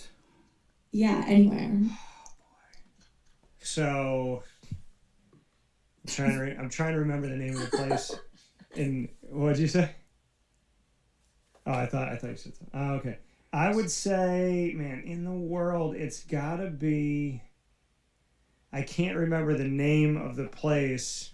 It's in Naples, Italy, but it had Naples is the birthplace of pizza, and I know why now. And I went there with my dad, and we just went a few months back. 11-year promise to go to Italy because I'm Italian and Hispanic. and we went to a bunch of different places, but the margarita pizza in Napoli, right down the street from our hotel, I would swim through the Atlantic Ocean to go have that pizza right now. So I the name is escaping me. It's like one word, but that's where I would go. Are you laughing because I don't know the name? So No. Okay. But yeah, it would be the pizza. It would definitely be the pizza. Okay. All right, Angel, I get to ask you a question now. All right, Angel, let's do this. So you are being tasked to write a script. Do you write, what type of genre movie are you writing? Now, Nitya, you, and I are all going to be in this movie. Is it a drama? Is it an action movie? Or is it a comedy? And you have to pick a job for each of us that is not what we're doing right now. Okay, that's an interesting question. Yeah. For Nithya, honestly, I think she'd be perfect at marketing. Like, but if I had to pick something else, I'd say, let me think. Like, can she be like a cheerleader? Like, Nithya will be a cheerleader. Okay. Okay, and then for you, you could be like a personal chef. Okay. And we do a comedy movie, mixed with some action. I don't know what it would be about though. Like maybe, I'm having a race, and if you'll be my cheerleader, and then you can like fuel me up with some healthy meals. Okay. That's a good one, Angel. Thank you. I like it. It's definitely, I've never asked the question like that. And so on the spot, you did a good job with that. I like it. So, okay, so now you get to ask Nitya a question. And am I saying, Nitya, am I saying it right, or is it supposed to be Nitya? It's Nitya. Nitya, okay. So I apologize for botching No, that. Angel is just saying it the correct way, but everybody else says it the wrong way. Okay, so most people say Nitya. No, everybody says Nitya. And Everybody. So, but it's Nitya. Yes, that's the correct way to pronounce it. So Angel said it right. You didn't correct me this entire time, bless your heart. And everybody else says it wrong. So let it be known here, it is Nitya, and that. So I apologize. You should have just like slapped me through the screen. It's all good. So, all right, Angel, your question for Nitya. Okay, it's gonna be boring compared to yours, but if you won the Powerball and you could buy any car in like the whole world, what would be your dream car? Okay, well, like, I feel like this is kind of basic, but like, I think I would want like a white Mercedes convertible, like Okay, with like brown leather seats. I feel like that would be cool. Okay. Okay, I like that. All right, Nitya, you get to ask your question. Now, you guys had some interesting questions, so I have to think of an interesting one.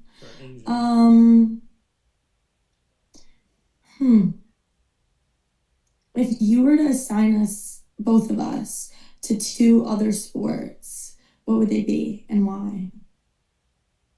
Okay, so you're asking me? Yeah, I'm asking you. Okay, all right. If I was to assign you to 2 other sports, what would they be and why? That's a good question. I would give Angel gymnastics because she said that. So I'll give you gymnastics and let you go through that world. And then, yeah, let me see here. Well, I'm 5'8". You're what, 5'6", right?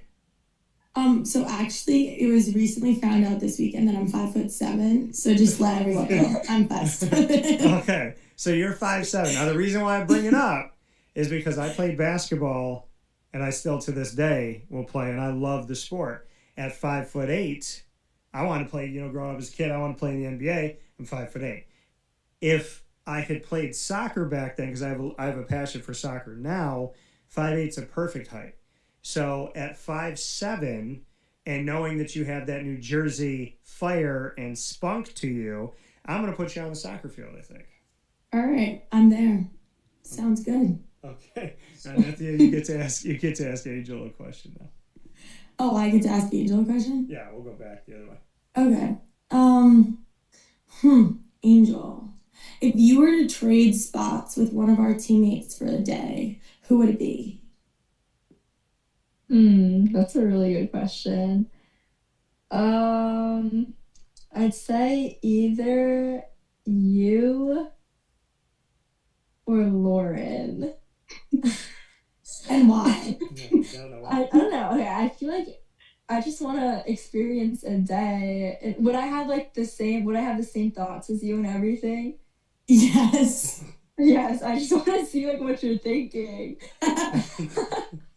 Yeah, and Okay, that's fair. yeah, and then for Lauren, I don't know. I just feel like she's also another interesting person. So I'd want to experience a day in the life of her. I find that interesting. Lauren Cuomo was on the show a few months back, so I'm sure she'll appreciate that. All right, Angel, what is your question for me? Oh my God, everybody has really good questions. I'm kind of gonna copy yours, but if you can pick any job right now to be the best at, you'd be number one, what would you pick? Any job to be well. I will tell you this, full disclosure, I do not compete with anybody else. I compete with myself. So I'm always interested in kicking my own butt from yesterday. So I would say I would challenge myself to do some things that I kind of do already, but I would do them more professionally, which is stand-up comedy, music, since I've sang since I was 3 and I've written at least 40 songs, I think, at this point. So I would challenge myself to learn how to play the guitar that is in my office, and I would sing, I would do stand-up comedy, and I would make the movie that I am actually preparing to write right now. I would make sure that I brought that to fruition and stopped just talking about it. Okay. That's what I would say. Cool. All right. Now I get to ask Nitya a question to go back around here. So, all right. I'm going to ask you a 3-parter as well. We're going to have some fun with this. So, Nitya, you have to, this is a teammate question. You have to tell me what teammate you would trust to jump out of an airplane and be on your back to pull the parachute to save you both and make sure it's not a backpack. So I need to know who you would trust to have jump out of the plane with you and pull the ripcord on the parachute. I need you to tell me what teammate you think would get you talked into a Mexican prison. And I need to know what teammate you would trust to do stand-up comedy professionally. Oh my God. Okay, so the last one, stand-up comedy professionally, it has to be Sam, because we're just a dynamic duo. We're so funny together. You can ask Angel. We're quite the duo. Okay. Okay. So definitely Sam for the last one. I would say talked into a Mexican prison, probably Lauren. Cause she's my doubles partner. She can talk me into doing some stupid things. Okay. And then jump off of an airplane, probably Julio. And she's also a scaredy cat. So she would not let us die. There's no possible way she would let us die. She would 100% figure it out, and she'd be praying the whole time we're falling. So I think that's my answer. I like it. I can appreciate it and respect it. So with that being said, we're off the hot seat for Nitya, Vyas, as well as Angel, Walia, myself, Dan Tortora. This has been another edition of the Bearcat Breakroom, and today spotlighting Binghamton Bearcats women's tennis inside the 2025 season. Nitya and Angel, thank you for your time. I appreciate it, and I look forward to seeing you out there this season, having a lot of success and building up this family together. Thank you. Thank you.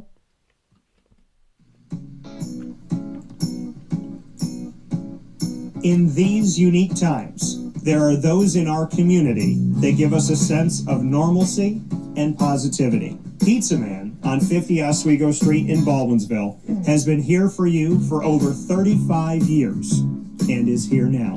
Call 315-638-1234 or order online at pizzamanbville.com to bring those familiar tastes into your home. And remember to come see our monthly on-site broadcasts centered around the community and our Baldwinsville Bees. Pizza Man in Baldwinsville. Any way you slice it, they are always here for you.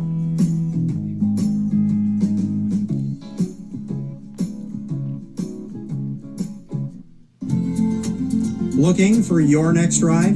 Look no further than Great Lakes Honda City, located on 7140 Henry Clay Boulevard in Liverpool, New York. Serving our community for decades, their new and pre-owned vast array of vehicles are available to you Monday through Saturday on site. To search from home, shop at GreatLakesHondaCity.com. Call 315-365-5576 to set up an appointment. That's 315-365-5576 for Great Lakes Honda City, 7140 Henry Clay Boulevard in Liverpool, New York. Great cars, great people, Great Lakes. All right, you need to come out here and get yourself the Brooklyn Pickle. I was talking about this with one of my buddies. I was like, yo, there's no better sandwich in the state of New York than the Brooklyn Pickle. And now that I found out that they're going down to North Carolina, we are taking over your taste buds everywhere you are, wherever you're going to be. You need to get yourself out to the Brooklyn Pickle. Pinehurst, you just realized that you found yourself the best sandwich shop that you're ever going to have. This is a glorious moment. It's a blessing to your community. You're welcome. Brooklyn in the house, baby. Go over to the Brooklyn Pickle. You already know what it is. You heard the man. Head to Brooklyn Pickle Pinehurst on 1788 Old Morgantown Road in Southern Pines, North Carolina.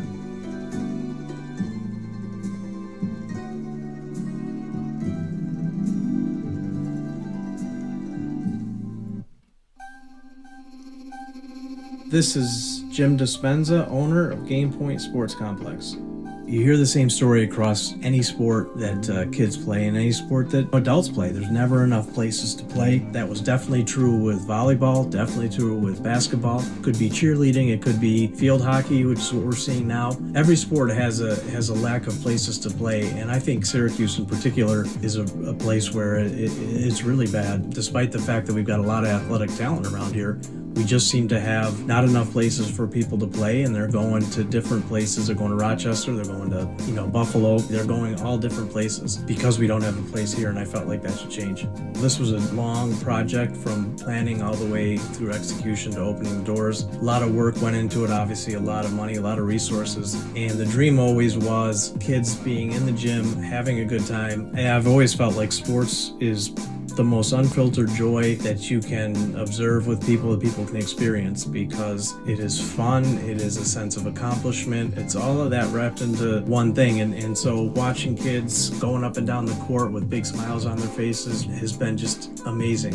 an amazing experience. I'm looking forward to years to come of that same thing. We've taken the time to invest in multiple sports, and then what we're finding is the mere fact that we have a large, clean, well-lit space has opened a lot more doors for us beyond basketball, volleyball, pickleball. Now we're having some interest from cheerleading. We've got girls field hockey coming in, and then also there's quite a bit of room for spectators. We've got bleachers, we've got benches, we've got a concession lounge where people can get food and drinks. We're going to have multiple sports going at the same time, using every square inch of this place for what it was conceived for, which is basically people to come in, have a good time, in the sport that they prefer. We manage each situation differently. Everybody has different ability to afford different things. Some are bringing 10, 15 people, some are just 2 people. I've had a lot of situations where it's a father shooting around with his son, it's a mother playing pickleball with her daughter or with her son, and in those situations come up and we work with people, and that's allowed us to have groups from 2 people up to 30 people and have some flexible pricing behind it. We're an organization that is here to work with the community any way we can, and as part of it is just making sure that we have the flexibility to put together a plan that makes sense regardless of the size of your group. So in order to book time, the best option is to go to our website, gamepointsports-syr.com. You can click from there and sign up for events, sign up for your own particular training, sign up for birthday parties, all of that.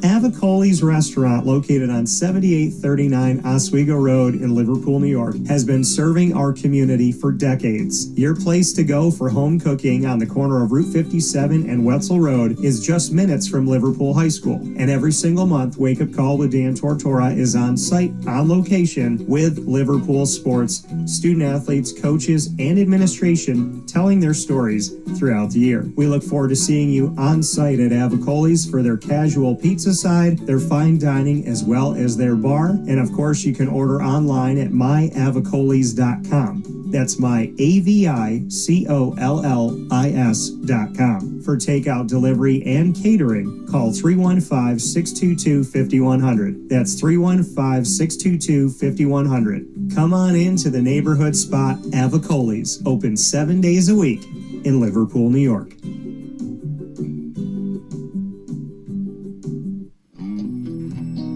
K9 Campground Dog Boarding is your home away from home for your furry-loving friends. Open 7 days a week with drop-off and pickup times in the morning and later on in the day and early evening. K9 Campground Dog Boarding is the spot to trust with your dog for short and long-term stays. Call 315-299-4013 for more information. That's 315-299-4013, and go to k9campground.com as well. That's K9,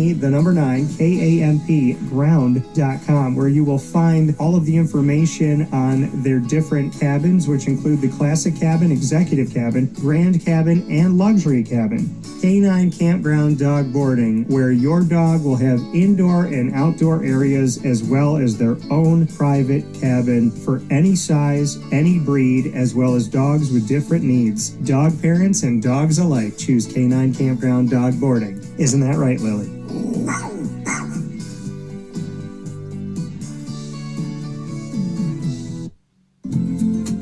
Looking for your next ride? Look no further than Great Lakes Honda City, located on 7140 Henry Clay Boulevard in Liverpool, New York. Serving our community for decades, their new and pre-owned vast array of vehicles are available to you Monday through Saturday on site. To search from home, shop at GreatLakesHondaCity.com. Call 315-365-5576 to set up an appointment. That's 315-365-5576 for Great Lakes Honda City, 7140 Henry Clay Boulevard in Liverpool, New York. Great cars, great people, Great Lakes.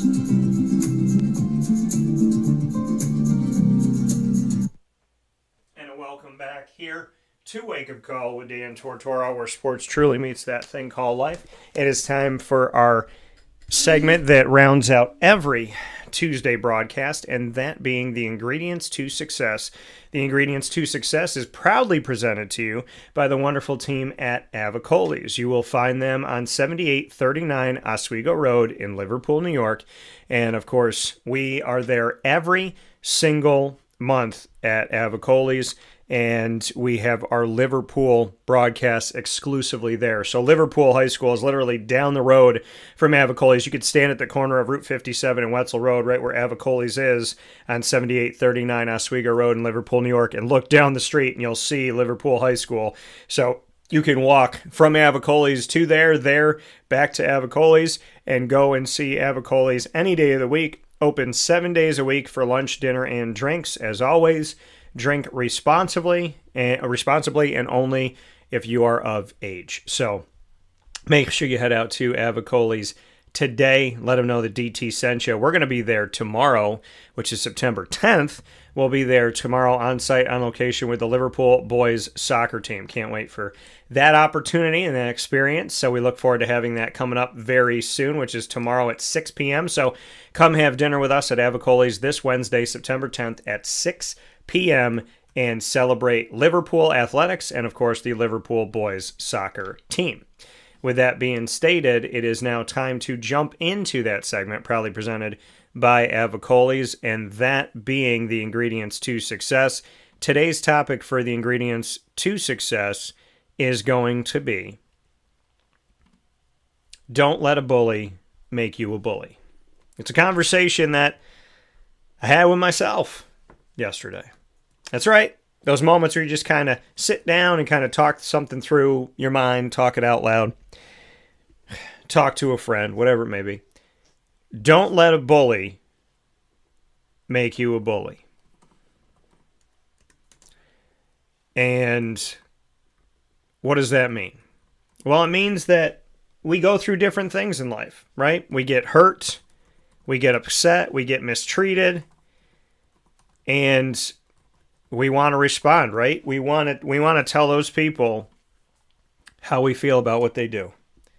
But you cannot let a bully make you a bully. And what I mean by that is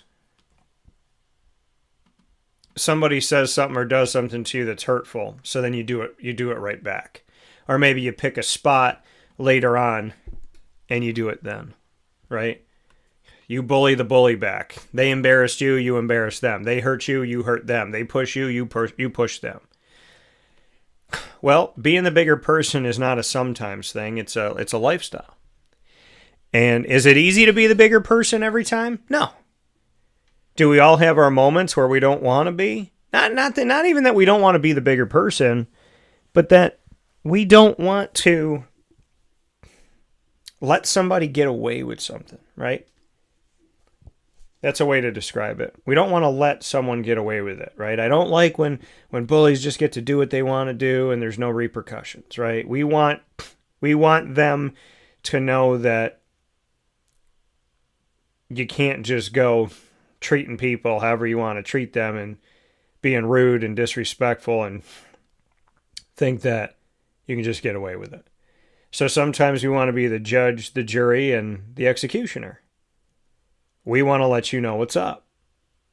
But you got to be the bigger person. You have to be. And there's moments where I haven't been. There's moments where I've called somebody out, not by name, but, I might call out something in such a way that you can read between the lines. And I had a conversation with a friend about it today. I had a conversation with a friend about it yesterday, too. I pick my spots. I stand up for myself. And I'm okay with that. But there was a time this week where I didn't feel like I was standing up for myself. I feel like I was, preemptively striking and saying like, hey, I'm calling y'all out for what you do. Now, I was vague. I talked about a group, we don't do personal attacks on this show or off this show or on any show for that matter, on or off the air. So I kind of just spoke about, I talk about the media on the show and I had made a statement and I felt bad about it. I felt like I preemptively struck, which is not me. I felt like I was instigating as opposed to responding. And this whole topic today was brought up out of the fact that I want to be a better person. And I want to be better to myself and to others. Because the bully, I was letting them make me respond in such a way where I'm kind of bullying. Like, okay, you're going to hit, I'm going to hit back. And You don't have to do that. Let your work speak for you. Let the way you treat people speak for you. Let the person that you are speak for you.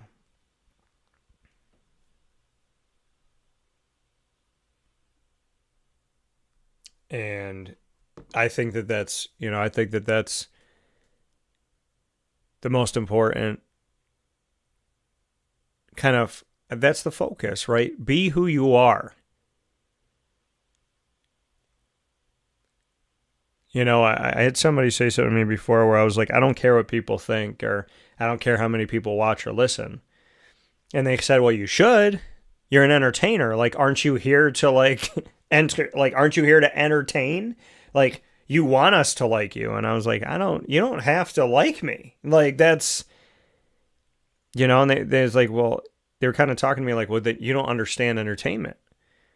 I mean, you should want as many people to come to you as possible, and they have to like you and this and that. And it's like, no, I'm doing what I love, and I am following God's leadership, and I'm following him wherever he takes me, and I'm trusting him. I'm trusting him if I do a show to an empty room or I do a show to a packed room. Yeah, a show I did recently, I didn't think was anywhere near my best. I thought I let myself, not even that I let myself down, but I felt like I wasn't at my best. And after the show, I had a guy come up to me and he said, hey, Dan, I followed your work for a long time. I just want to let you know that I appreciate what you do. And then as he was walking away, he goes, I love you. Total stranger. Just out of the goodness of his heart. Like, appreciate what you do. And, and that meant a lot to me. And then another gentleman said to me, he was like, he said, I just want to say thank you. You did a great job tonight. It was a lot of fun. We had a lot of fun. And I said, great. And he said, you can tell that you love what you do. Like, you have a passion. He said, I have a job and, and I like it. Like, it's all right. I go there and that's fine. But he said, you can tell that you really, the people that really like live it, that love it and have a passion for what they're doing. And he's like, and you can tell that. And you just keep going, and those things were said to me at a time where I was disappointed in myself. And I didn't feel like I had truly acted like myself. And so I was like, well, if they can love me at my worst or at my not best self, then, wait till you see who I am when I don't allow myself to kind of succumb to the frustrations of life. And I think that we all struggle with that sometimes, right? We want to say something. We're playing a sport and somebody keeps hitting us and the ref doesn't see it and they push us and they push us and they push us and we push back, and then the ref blows the whistle and you're like, oh my goodness, ref, this guy's been pushing me all day. This girl's been tripping me all day and what the heck. But you got to be the bigger person. Like, I can pinpoint the one moment where a kid, he had a bony elbow and he was trying to guard me, but the way he guarded me was every time I came forward, he hit me in the middle of my chest with his elbow. Bang, bang, just kept hitting me there 3-4 times. And I was like, bro, what are you doing? And so like I reacted to it and, he goes over and he gets a ref and he's like, oh, ref, like this guy is, he's not playing fair, da, da, da. And the ref's like, all right, I'm going to sit here, I'm going to watch. And I'm like, you haven't seen anything that he's done the whole time. But see, the thing is, no matter how many times you get jabbed in the chest, you can't let them see you bleed. You can't turn around and go into somebody. And people say, well, if you hit me, I'm going to hit you back. And what does that do? What does it do? Right? What does it do? Because whoever wins that fight, the person that lost, they're going to want revenge. Their friends might want revenge. Their family might want revenge. Now all of a sudden this total stranger at a football game, now you want to beat him up. You want to beat his kids up. You want to beat his uncle up. And everybody wants to fight with everybody.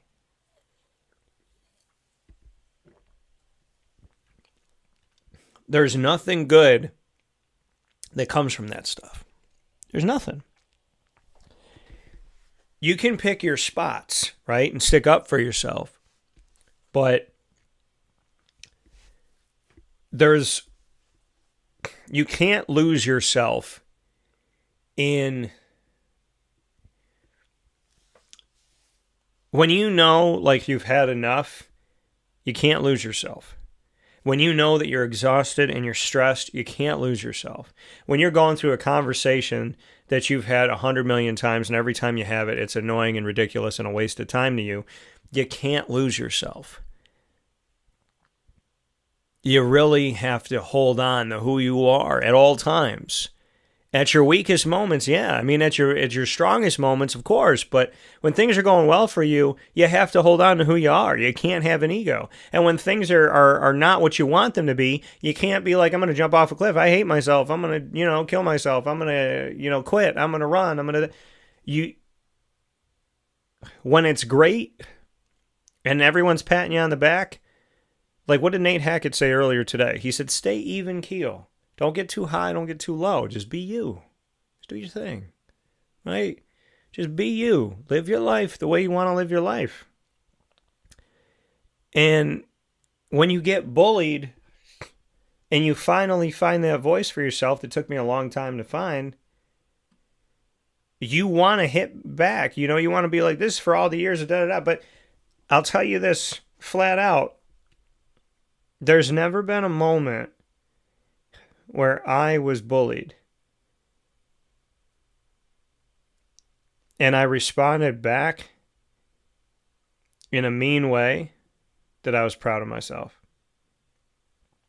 There's never been a moment where I thought to myself, hey, you've had so many people treat you a certain kind of way, so now you're going to throw it right back at them. Any time that I've done that, I felt bad. I felt genuinely bad. Now that person had confused me, mistreated me, ignored me, disrespected me, double standard here, double standard there. But the moment that I came back at them and was mean, was hurtful, I felt terrible. I felt like, who the heck is that person? It's like, I'm going to put someone in their place someday. I'm going to put someone in their place someday. And then you put someone in their place, and at least for me, I felt terrible. I don't want to put you in your place. I'm not God. How the heck do I know what your place is? And we all make mistakes. Yeah, some people are not nice. They're just not. I mean, some people aren't nice people. And that's real. Right? They're mean to everybody. They hate their lives. Take everything out on everybody. It's everybody else's fault. Right? Everyone's in their way. If they're on the road, you better be off the road. Right? There are those people. They exist. But there are people that just make a mistake here and there. They didn't act their best that day. They had a moment and they could have been better. We all have those moments where we could have been better. Where we could have bit our tongue. We could have said something else. We could have walked away. We could have taken a deep breath. But we didn't.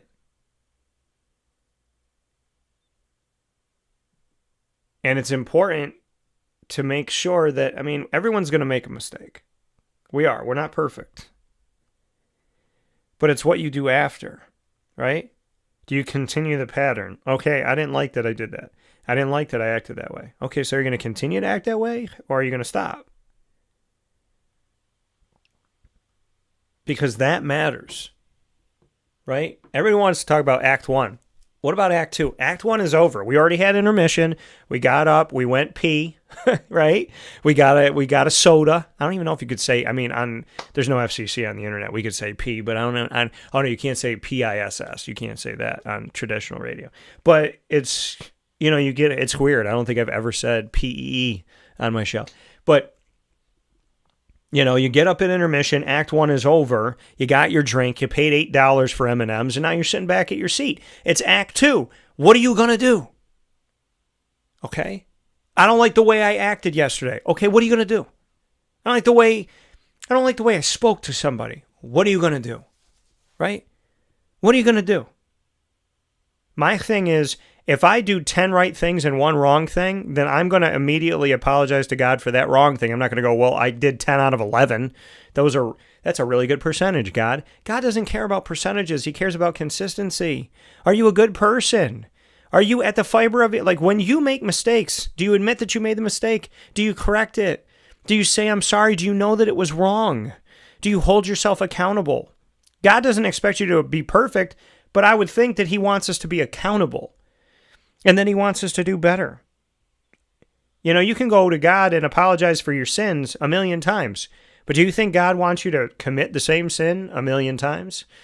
Or would he just prefer that you do it never, but then if you do it, that you do it once and you apologize and then you show and prove. You got to show and prove. We got to start treating God the way we treat people, right? We say, hey, if somebody cheats on us, we're going to break up with you. I don't care if I've known you for 25 years. You cheat on me, we're done.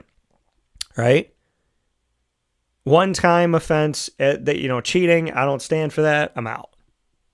I'm not going to hold a grudge. I'm not going to hate you. I'm not going to be mad at you. I'm just not going to deal with somebody who cheats because that speaks to your character, and I don't want to be around somebody who does that dirty stuff. That's fine. But then we commit the same sin. We say, God, I'm not going to use your name in vain. We use his name in vain 37,000 times. What if God said one time is enough? What if God said, hey, the first time you cheat, I'm out? Right? You know what I mean? So, like, there's certain things that we have every right to say. I'm not going to put up with somebody calling me names, disrespecting me, and screaming at me. I'm not going to put up with somebody cheating. I'm not going to put up with a friend that I can never count on, that I can never trust, that I tell them things in confidence and they go and tell everybody. That's fine that you say that, but then we do those things to God all the time. We say we have standards in our lives from human to human, but then we don't use that same standard from us to God because we expect God to forgive us, and he does. But I'm sure that God would like to have a lot less sins in his box when he opens it up in the morning. And maybe see that we don't commit the same one 1,000 times in a row. We have to do better. I have to do better. And that's why we're having this conversation this morning. Because life is not about, well, they bullied me, so I'm going to bully them. They got me, so I'm going to get them. I'm going to show them what's up. I finally found my voice. It's time for me to unleash. I finally found my voice. So I let somebody just know everything that I had wanted to tell so many people that had done me dirty. So I ended up telling them for what they did to me, but then kind of like let them have everything that I never let anybody else have. You know how I felt after that? Terrible. Did I lie about how they treated me? No. And how I felt? No. But the way I acted, instead of saying I was hurt, I was let down, I can't believe you treated me this way, I don't appreciate it, I don't respect it, and it was wrong. Instead of talking to them and saying, hey, I'm going to, I let myself be vulnerable and you hurt me. Instead of saying that, I was like, you know what? I'll never deal with you again. I'm never going to be around you again. Being around you was a big mistake. If I let myself around you again, I'd be like the biggest idiot on the planet. And when those words came out of my mouth, I thought to myself, you made your point. You said you were hurt, but now you hurt them. You're telling them don't hurt me. And in the same breath, you're hurting them. And that's what I'm talking about here today. You can't let a bully make you a bully. When somebody hurts you, yeah, stick up for yourself. Say what you need to say. But don't switch roles with them. Don't go from being bullied to being the bully. There's a way of saying you hurt me and I don't appreciate it, or not even having to say you hurt me, but to just say, you know what? In your own way of saying it, that you don't appreciate what was said to you or about you, and that's fine. You should stick up for yourself. You should stick up for what's important to you. You should stick up for God. You should stick up for your loved ones, right? We got to have each other's backs in this world, or else what are we doing? But there's a way to stick up for without being a bully. right? You can shield your family, but you don't have to hold a gun and a shield. Because I will tell you this, when you shoot with words, you think, well, they shot me, I'm going to shoot them back. They gave me these words and actions, I'm going to give them these words and actions. You never feel good afterwards. You never do. Remember I told you last week that I had been spit on? If I had spit back at him, I wouldn't 30 years later remember that I was spit on. I would remember that I spit on them and they spit on me. I'd remember both, and I'd have to live with both. I think about that moment and what that person did and how it made me feel and how awful it, or how I reacted to it, like just how vile that is. But there's a difference between remembering something and saying, wow, that's vile, and remembering something and saying, wow, I was vile. I don't ever want to do that. And I've had moments where, I was the potty mouth. I was the mean one. And it's not a good feeling. It's not at all. And I challenge myself every day to be better. I sat in a meeting recently and I kept my cool. When I was having what I felt to be a prove yourself conversation, after I had proven myself naturally, I was now asked to prove myself after I'd already shown that I am everything I say I am. Now I'm having to prove myself. And there was just so many things about it I didn't like. And then I called up my best friend. And he said to me all these things where it was like, it is not your problem how they envision things. It is not your problem, like their wants and their expectations and this and that. And it's not you're doing what you do and you're doing the best you can and you're doing what's in your control. So just keep doing it. And, basically told me, like, you've been around the block, you understand, sniff it out. You know a good one and a not good situation. So be the bloodhound that you are and sniff it out. And, I love having people in my life like that. And I appreciate that. And I want to be that to somebody. I ask for advice all the time. And I want to be a place that people can come to for it. My mom called me and she asked my advice on something. I'm sitting there on the phone and I'm like, why is she asking me this? And like any of this stuff, like, you got it, Mom. Like, my mom's smart. She knows what she's doing.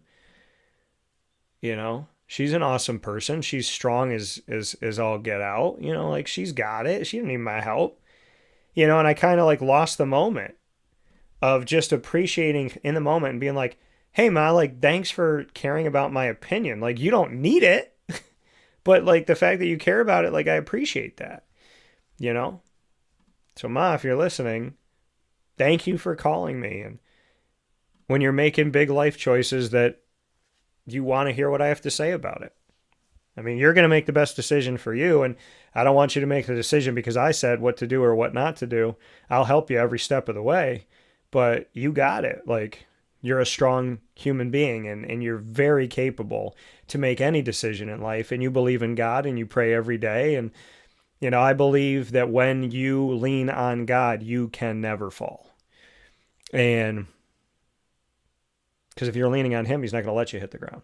You might feel like you hit the ground, but he's underneath you. And,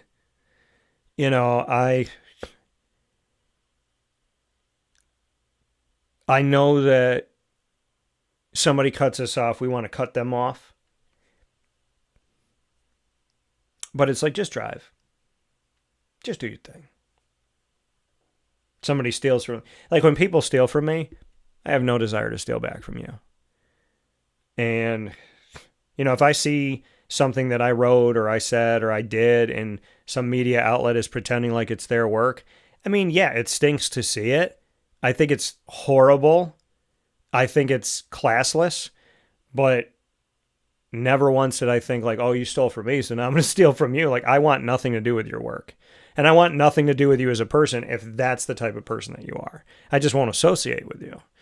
And that's my way of taking my stance. I don't have to tell you like you're a terrible person or I don't like what you did or how dare you. I just, just keep on keeping on. The worst thing that you can ever do to a person that has no respect for you is to keep just being you, right? Because how people treat you typically says nothing about you and everything about them. I have no desire to hurt other people. That's why when I have these moments where somebody bullies me and I hit back, it's how I do it, how I choose to do it, how I carry myself, the words that I use, the way that I speak. There's times where I'm like, yeah, man, I have no problem with what you said. I'm proud of what you said. And there's other times where I'm like, why did you do that? It just kind of made me sick to my stomach. And I get down on my knees and I ask God for forgiveness right after. Why did I say that? So I think the takeaway for today is, your ingredients to success is don't let a bully make you a bully. Stick up for yourself, but do it respectfully. Never go down to somebody's level. Don't punch back. Just, carry yourself in a positive way. Jesus had his moments, right? They said that, he went into the temple and flipped over the tables because they were selling, people were trying to make money in the house of God and he wasn't having it, and Jesus, they saw that they frustrated Jesus. They saw that they upset him, right? In hindsight, 2020, maybe Jesus looks at that and is like, man, I don't want to let anybody see me bleed or see me weak or see me frustrated or see me upset. But he had a right to be upset, right? So, he had every right to be frustrated and he had every right to be upset. And he had those moments. Like we all have those moments. We have those moments when we want to flip the table. And it's about how we handle ourselves. Because all it takes is one moment to lose respect. They say you could build trust take you 10 years to build trust, you can lose it in a half a millisecond. I had somebody I trusted and I talked to about everything. And then they got really dramatic and they kept talking to me about things that they knew would hurt me. Or if they didn't know it would hurt me, I don't know how the heck they would think it wouldn't hurt me, but they were talking to me about things and it was digging into me and it was like needles. And I asked them to stop and they did it again. And I asked them to stop and they did it again. And now I don't talk to them and I don't trust them. And I don't feel bad because they made the choice. But it's like we gained this trust and I gave you that. And you did something that hurt me and you kept doing it to the point where I felt like if I'm around you, I'm going to get stabbed. Like I feel this needle when I'm around you and I want to be in a place where I can lay on the couch and have fun, not in a place where I feel nervous that something bad's going to happen, come out of your mouth.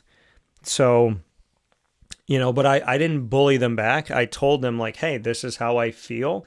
This is how you treat me. I don't appreciate it, and I'd like it to not happen that way. And then there's other times where I've said things that were really hurtful. And it's not that I didn't feel them, but sometimes you have to feel and keep your mouth shut.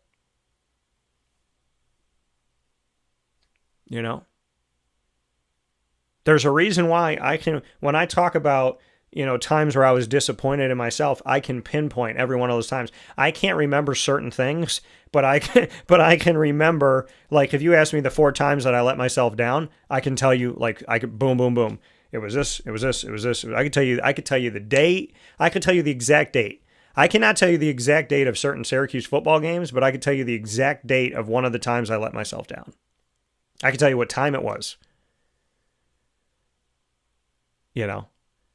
And so we have to work to make sure that the moments that we remember, the exact date, the exact time, the smells and the sounds and the feelings, that it's a good memory of a time where we did right, where we stuck up for ourselves, but we did it respectfully. There is a way to be stern and to be strong without hitting. Right? There is a way to show your strength without leaving someone bloody on the floor. And I mean that obviously figuratively, because I don't promote or condone violence, but there's a way to carry yourself where you are being strong, but you're not being hateful, right? We can be strong, but we don't have to be the Hulk. We don't have to be a giant rage monster to show people that we have strength. And it's important to understand the difference of that and what strength looks like as opposed to what savage behavior looks like. So let's make sure we're kind, even when it's hard to be, especially when it's hard to be. And let's make sure that we are doing the best we can. And that we never bully, no matter how often we are bullied.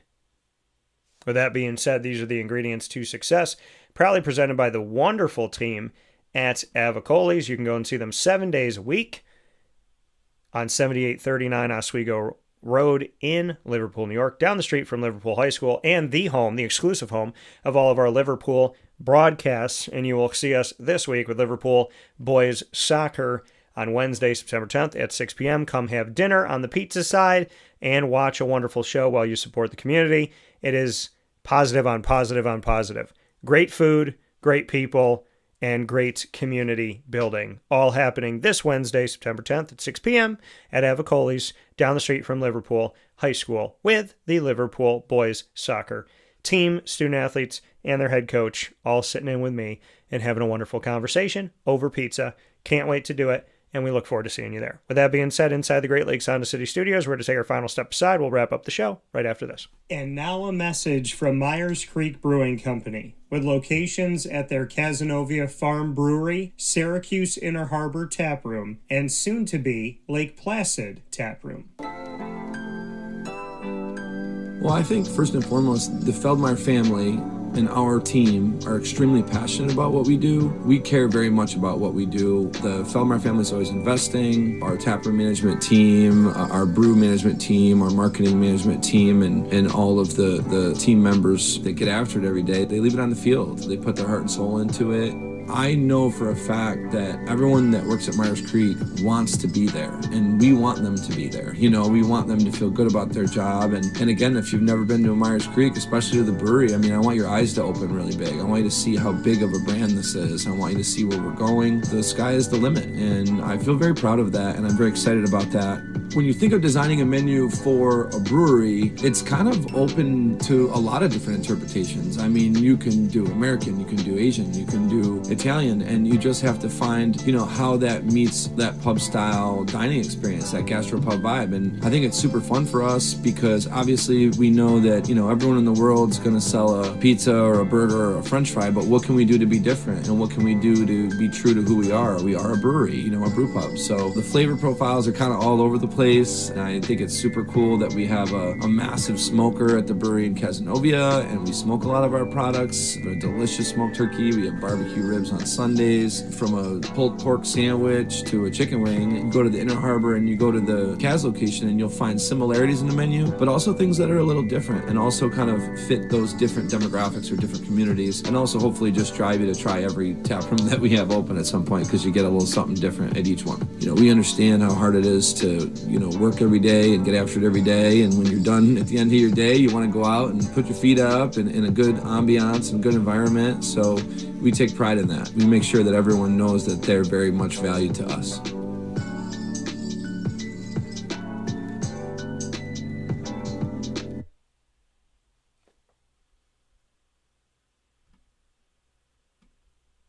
Carvel DeWitt, it's what happy tastes like. Do you know why? Because we make ice cream. Creamy, rich, flavorful ice cream. Not yogurt or iced milk like some of our competitors. Ice cream. Fresh, by hand, daily. For the calorie conscious, we have something new for you. Our new Carvelite. Same great flavor, creaminess, and texture of our regular ice cream with only 35 calories an ounce. So whether you want an ice cream cake, flying saucer, dasher, carvalanche, hard or soft ice cream, we will satisfy your craving with our fresh, handmade regular or new Carvelite ice cream. Carvel DeWitt. It's what happy tastes like. The Wildcat Sports Pub in Camillus, New York is located on 3680 Milton Avenue in the Home Depot Plaza. It is your family-friendly sports bar and restaurant. Folks, some sports bars aren't family friendly. Some family friendly restaurants are not sports bars. The Wildcat Sports Pub in Camillus, New York is proud to be both. It is that marriage that you've been looking for years. The Wildcat Sports Pub is your home base for your sports bar and restaurant needs, games for the kids, indoor and outdoor activities, and enough things on the menu to come back every single week and get to try something new. They're open Sundays from noon to 8 p.m., Monday through Wednesday, 11 a.m. to 11 p.m., and Thursday through Saturday from 11 a.m. to midnight. For reservations and party information, call 315-487-2222 for the Wildcat family-friendly sports pub and restaurant.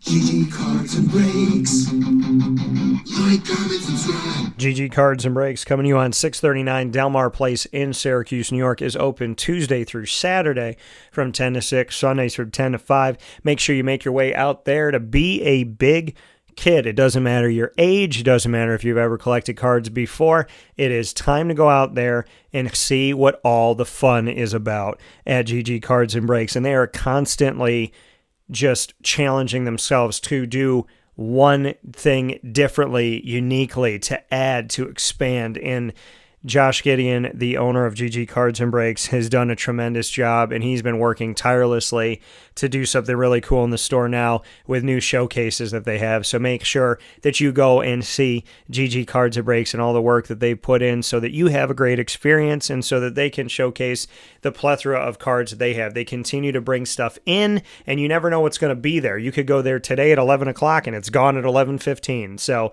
go into GG Cards and Breaks, see their singles, their packs, their boxes, their graded cards. Choose from the things you know what they are, right? You look through the showcase, you see a card you like, you say, that's the card I want. Or you can go get a pack or a box and not know what you're going to get. And then have the excitement of whatever is within that mystery box or those mystery packs. Head out to GG Cards and Breaks today and have that kid spirit fun. If you're a kid, well, you know where to go. And if you're an adult, well, you know it can help you feel like a kid again. Make sure that GG Cards and Breaks is a stop you make every week on 639 Delmar Place in Syracuse, New York.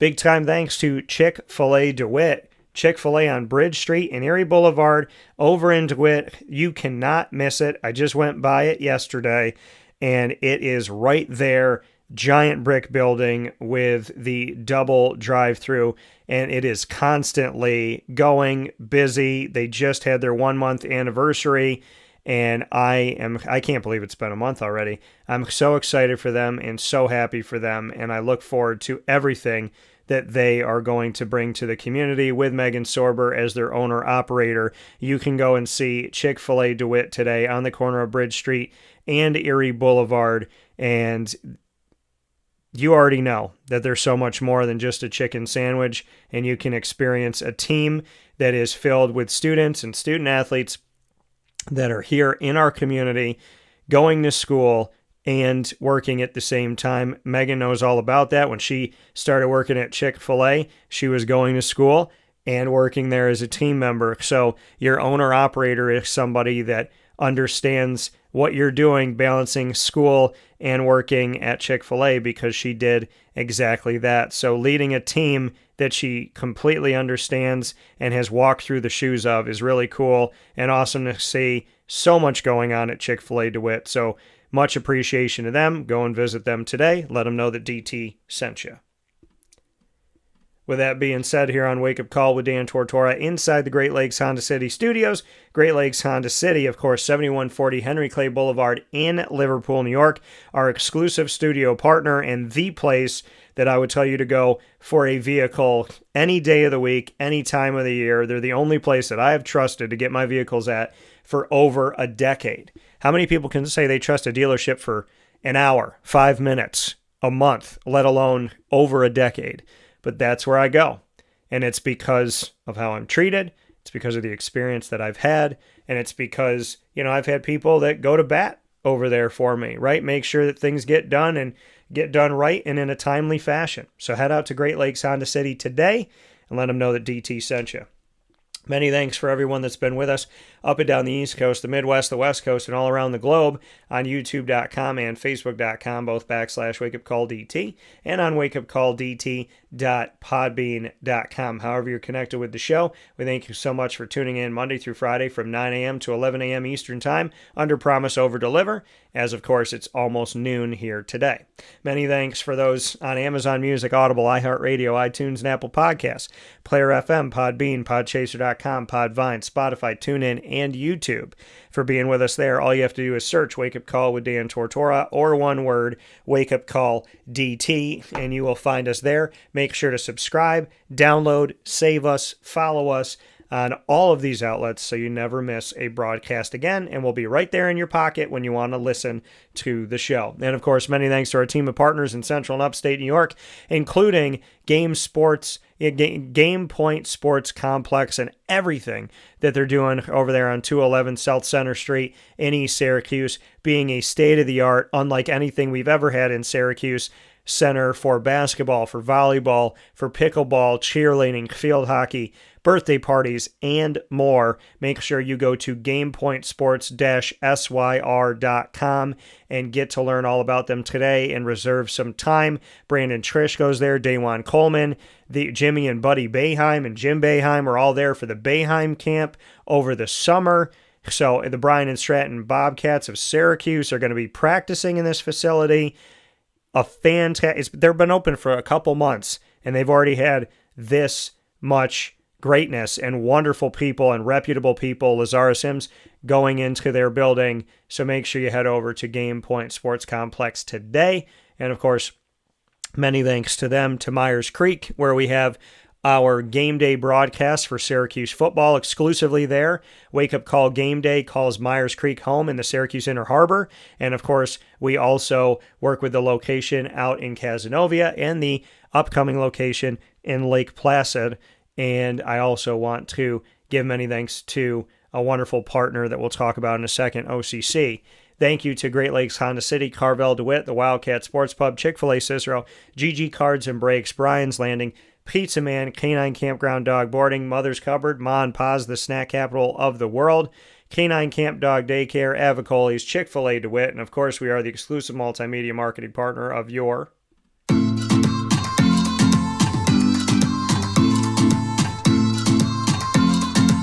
Bryan and Stratton College Bobcats of Syracuse. Find the Bobcats every single month in what we call the Bobcat Buzz, coming to you here on Wake Up Call with Dan Tortora, with student athletes, coaches, administration, and alumni joining me throughout the year to tell the stories of Bryan and Stratton College of Syracuse. Find it all by going to youtube.com/wakeupcalldt. Click subscribe, hit the notification bell, and find the BSC Syracuse playlist. You'll also find the Bobcats on wakeupcalldt.com's homepage and underneath the exclusive partners tab. For more information, go to syracuse.bscbobcats.com and go Bobcats.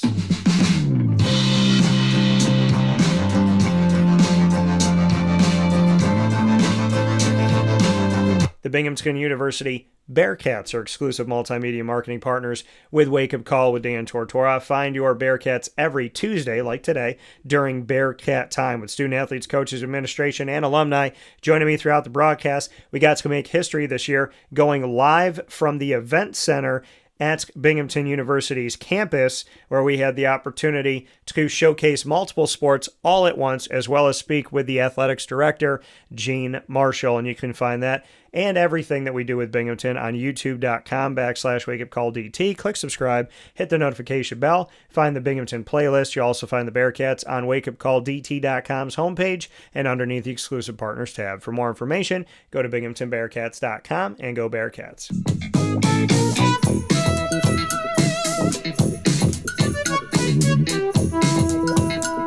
The OCC Lasers. Call Wake Up Call with Dan Tortora, home in our exclusive multimedia marketing partnership with Onondaga Community College that just began this month officially on September 1st, 2025. OCC having their sports in a spotlight like they've never had is right here on Wake Up Call with Dan Tortora. We call it the Laser Lounge, and you can find all of our content with Onondaga Community College by going to youtube.com/wakeupcalldt. Click subscribe, hit the notification bell, find our OCC Lasers playlist. You can also find the lasers on wakeupcalldt.com's homepage and underneath the exclusive partners tab. For more information, go to onondagalazers.com and go Lasers. I want to thank you for tuning in here on the show inside of MonPawsPopcorn.com's What's Poppin'. Many thanks to Nate Hackett, and of course to Nitya, Vyas, as well as Angel Walia. Thank you to Avicolli's for the ingredients to success. Never let a bully make you a bully. Have a wonderful day. God loves you. Be yourself. Be kind. And just know that God will cleanse you. God will purify you. And God will make you anew. Just ask him to. Facebook at WakeUpCallDT, X at CallDT, Instagram at WakeUpCall_DT. God bless. No stress. Do your best. Have a beautiful day. From the Great Lakes Honda City Studios, this is Wake Up Call. I'm Dan Tortora, and you matter.